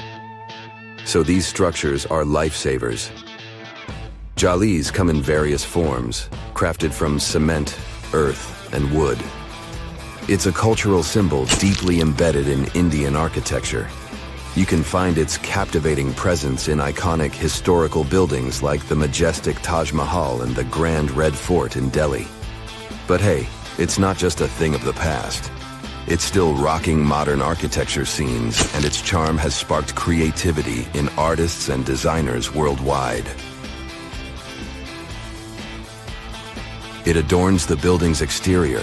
its cross-section showing a larger opening on the outside and a smaller one on the inside. This is where the Venturi effect steps in to show off its physics prowess. As the air flows through the narrowing passage, it picks up speed, creating a difference in pressure between the inside and outside of the building. Air blowing at a higher speed gets compressed, and when released, it cools down. Mashrabia is a wooden lattice or screen used in the Middle East and North Africa. These decorative wonders are like window blinds, but they do more than just look pretty. They're smart too. They give privacy, shading you from the sun, and let fresh air and light in. Some people also add clay pots filled with water, sand, or damp straw to their designs. As hot air breezes through the holes, it also passes through the pot's porous surface. The moisture inside evaporates, cooling the air. This is a perfect low-cost technique for hot and dry climates. It's eco-friendly, and there's no need for electricity. Now, let's fast forward to today. Designers are getting creative, mixing traditional wisdom with modern tech. At the Al Bahar Towers in Abu Dhabi, they've got it too. Picture over 2,000 hexagonal panels that dance with the sun's movement, providing shade to the building's interior. Water evaporation was another secret weapon for ancient people. Simple, yet super effective. Plus, ancient Egyptians hung wet mats and curtains in doorways. When the air passed through them, it cooled down, providing a relief from the scorching sun. Ancient architects were the masters of maximizing airflow. They knew how to cross-ventilate and let hot air escape while inviting cooler air to the party. Speaking of ancient Rome, bathhouses were the place to be back then. It was like a community hub. People gathered to chat about politics, play sports, and, of course, take a relaxing dip. The frigidarium was the cool spot in Roman baths. After a steamy soak in the caldarium, Romans dashed to this giant pool to chill out. Then in some places, like Cappadocia in Turkey, people went underground to hide from the heat. They carved cozy dwellings in volcanic rock, harnessing the Earth's natural cooling powers. So the lesson here is simple. Architects and designers can create wonders by combining local traditions with smart tech. California's Death Valley boasts the highest officially registered temperature to date, with 134 degrees Fahrenheit in 1913. Meanwhile, Africa's sweltering record stands at 131 degrees Fahrenheit in Kebili, Tunisia, as noted in 1931. In Europe, the highest temperature ever documented reached almost 120 degrees Fahrenheit in Sicily in August 2021. Then, in 2022, the UK had the hottest summer of all time. Ah, the desert welcomes you with challenging conditions of abandoned environments and extreme temperatures. Hey, some of us would prefer dessert, chocolate, over sand and rocks. Oh well, just like cactuses and camels, buildings have had to adapt to these conditions. Here are some examples of astonishing structures in deserts. These structures are called earthships. They're located in a New Mexico desert town. A large community of like-minded people lives in them. What's even more interesting is that the location of these buildings is registered as dumpsters. Maybe it's because all these structures are made out of old tires, bottles, and cans. Earthships operate using green building principles. About 40% of a typical earthship is built with natural or recycled materials. Imagine the walls made up of hundreds of used tires packed with dirt. Then there are layers of floor-to-ceiling passive solar windows. They gather the sunlight during winter and reflect it in the summer to keep the structures at a reasonable room temperature. You can see plants in corridors and glass bottles or aluminum cans stuffed inside walls. Certainly a distinct house in many ways. Mike Reynolds is an architect who noticed the alarming waste and consumption levels in the 1970s. He designed a fully sustainable home out of cans back then. Almost 40 years later, he becomes the one who brings together all the other earthshippers. Reynolds drove a Mercedes, but it ran off of the vegetable oil he picked up at fast food restaurants in town. A standard 2-bedroom, 2-bathroom earthship costs about $250,000 in this town. Yet there are earthships like Dobson House that can cost as much as $1.5 million. If you do it yourself, with family and friends, you can eliminate the cost of labor, and it becomes relatively less expensive. Let's assume you're really going to build one. Where can it be? Well, anywhere. Earth ships currently fit in the cold, dry air of Canada, as well as the hot and humid climate of Haiti. This is the Mirage Mirror House. It's an installation set in the Southern California desert. Mirage opened in 2017 as part of a contemporary art exhibition. It's composed of mirrors. This minimalistic structure blends with the environment around it. The doors, windows, and openings have been removed to create an amazing experience. What you have in the landscape is reflected back to you. How's it made? With mirrored surfaces. At night, the distant lights refract from the mirrors. In the daytime, the sky is transformed into banks of clouds. There's no fixed scenery in this house. How about seeing a futuristic structure in the deep desert? Architects designed a concept home that pairs perfectly with Elon Musk's Cybertruck. The house has a post-apocalyptic theme. When I say post-apocalyptic, it's because I can't say it. Anyway, the house is designed to survive in a disaster scenario. The cyber house has steel gates, the windows are armored, and the exterior walls are made out of super strong material. Modern house is controlled by an autonomous geothermal heat pump. To put it in less sci-fi terms, you can keep the internal temperature steady. This sleek house has an entrance that can fit the Cybertruck. After all, it's inspired by it in the first place. Plus, the Cybertruck can be lifted to the second floor to be more secure.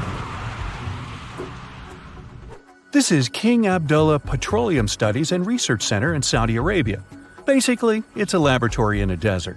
It was designed to demand minimum energy. The architecture has patterns on the walls and ceilings, giving reference to the local tradition of geometric form. The next stop is Swartberg House in South Africa. This one is located near the Swartberg Mountains, but don't get too excited. It's on the edge of the Great Karoo Desert. It's a 4-bedroom apartment. It has a special temperature regulating system. The system works like a shield from the heat in the summer and as a sun trap in the winter. You're looking at the Grand Mosque of Djenné in Mali.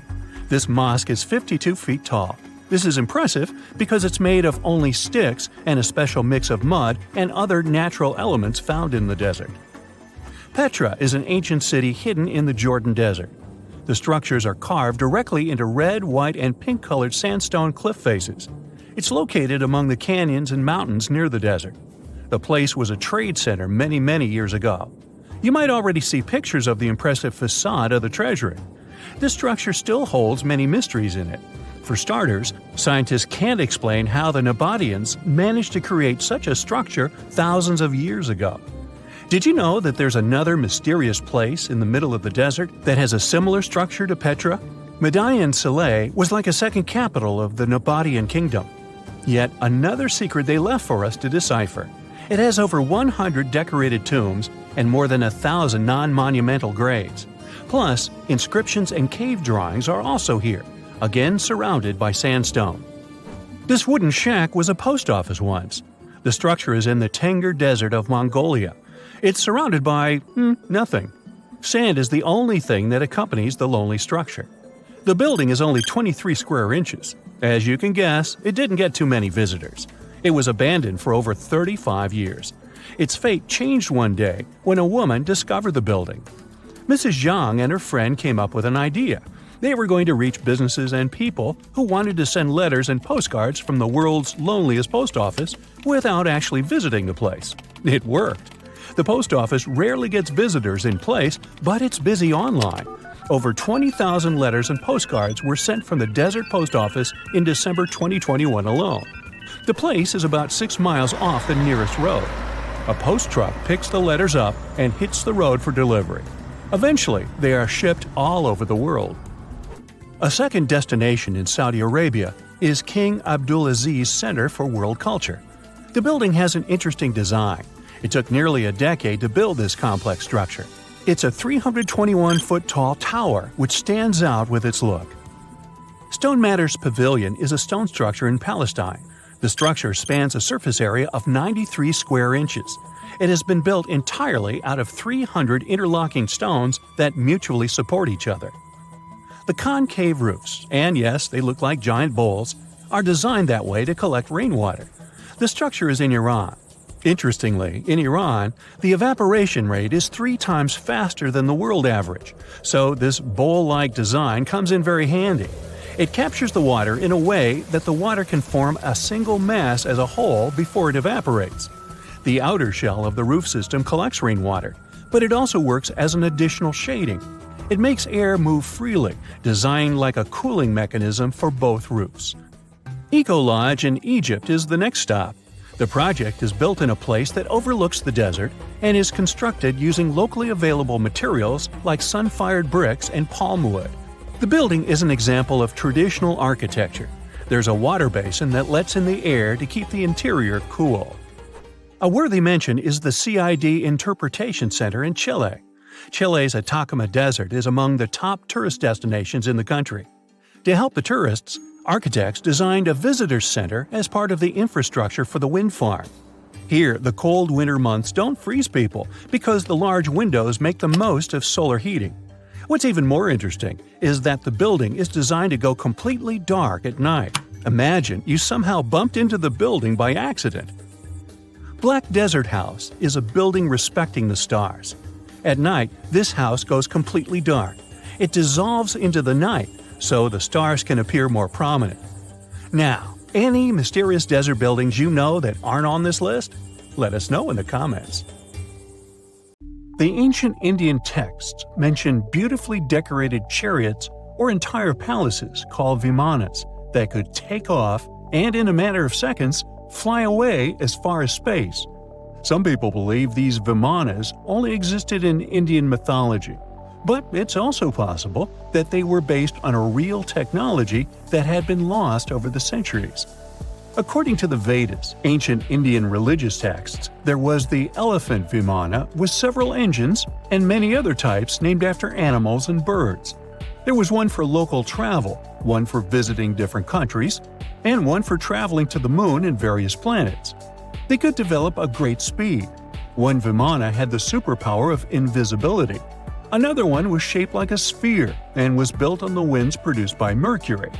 This vimana was said to generate an enormous ray like the sun and make noise like the storm's thunder. All the vimanas were unbreakable and perfect for attacks on foes. Now, to operate a vimana, you'd need to know a lot of stuff, pretty much like today's airplane pilots. 32 secrets in total. They'd cover the aircraft structure and the secrets of taking off and maneuvering without crashing. That's a good thing. The pilot was also expected to know how to be seen and unseen, how to be hidden, how to be quick, how to manage contractions and expansion, and many other tricks. To hide the flying machine from foes, the pilot was instructed to move to the 8th atmospheric layer above the Earth and use the power of dark solar rays. This instruction might sound a bit weird, but there were others, more realistic ones, which still make sense in modern aeronautics. There are sections of ancient texts on the vimanas that focus on details like flight paths, pilot training, navigation, and even suitable clothes for pilots and recommended food for long flights. There was also a lot of technical detail about the use of heat-absorbing metals, the metals utilized, and melting points. The supporters of the theory that the vimanas were more than just myths are sure that the ancient Indians would unlikely go into all these details just for a beautiful story. So, the flying palaces might have been real and way ahead of their time, like many other great Indian inventions. Back in the 6th century BCE, an Indian physician named Sushruta basically wrote the original guide to medicine and surgery. They even called him the father of surgery for his work. Sushruta laid down the details on hundreds of medicinal plants and described complex surgical procedures. He gave instructions on nose reconstructions and skin transplants from one part of the body to another. The original method of rhinoplasty, which involved taking a piece of skin from the forehead to reconstruct the nose, is still used today. But back then, it had a slightly different purpose than surprising your followers on social media. Those nose jobs helped out folks who had lost their noses as punishment for crimes or in fights. Now, you gotta thank an ancient Indian math prodigy for the invention of zero. It might not seem like a big deal, but without it, we would have no binary system and no computers. People before the 5th century CE were only thinking about some sort of a sign to indicate nothing. The invention made addition, subtraction, and other mathematical operations a whole lot easier. You can see the oldest zero in existence carved in the wall of a temple in Gwalior, India.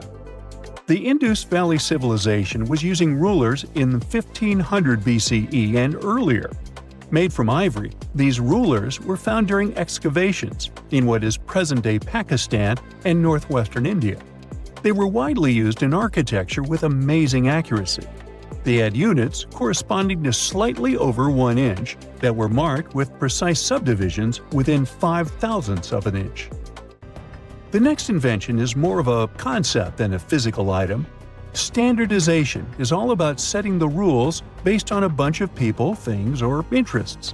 One of its cool applications that we've all gotten used to is standard weights.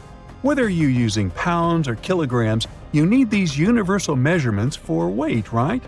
For this, we owe a big shout-out to the merchants from the Indus Valley Civilization who lived around 4,000 years ago. They were measuring everything from food grains to fancy luxury goods using these standardized weights. And their weights had decimal and binary mathematical systems going on.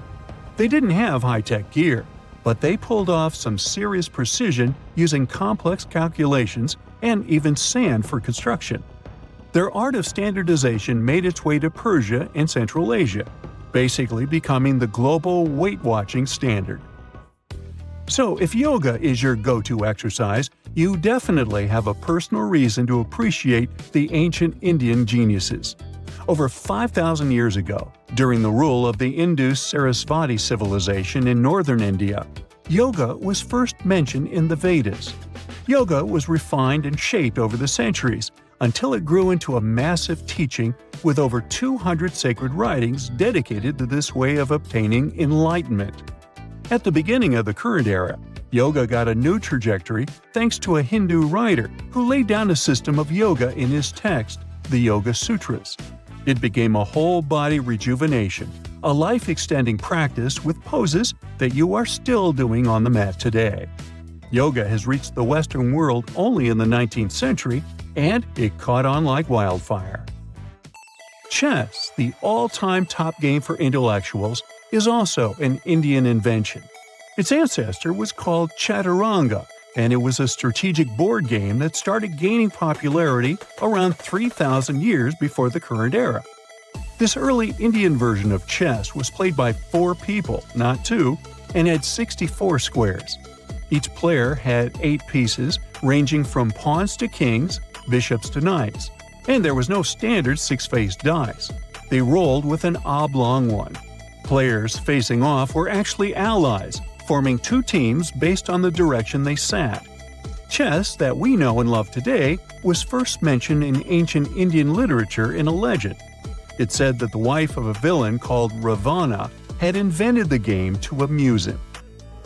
Now, the word shampoo comes from the Hindi word, which means to soothe or knead. The substance was invented in India in 1762 and was originally used for head massages, hence the name. The first shampoo was made of natural oils and herbs. British traders fell in love with the idea and brought it back with them to England. It took years for the original head massage oil to evolve into shampoo as we know it today, but it's still an Indian invention. Unlike the ancient Greeks, who wore animal skins, the Indians started cultivating cotton back in the 5th and 4th centuries before the current era. They used cotton threads to produce fabrics that soon became a huge hit in the Mediterranean and beyond. Jute and wool also have their origins in India. Cashmere, the finest and most exclusive type of wool, actually comes from the Kashmir region of India. Buttons that sit proudly on that cashmere cardigan of yours also have ancient Indian origins. Some 5,000 years ago, the Indus Valley Civilization started cutting seashells into geometric shapes with tiny holes in them. First, they were just decorations, but then people started using them to fasten clothes. Now, when you think about radio communication pioneers, Marconi's name usually steals the spotlight. He got a Nobel Prize in Physics in 1909 for his groundbreaking radio work. But there's an unsung hero in the radio waves game, and his name is Sir Jagdish Chandra Bose. He spilled the beans on radio communication way back in 1895.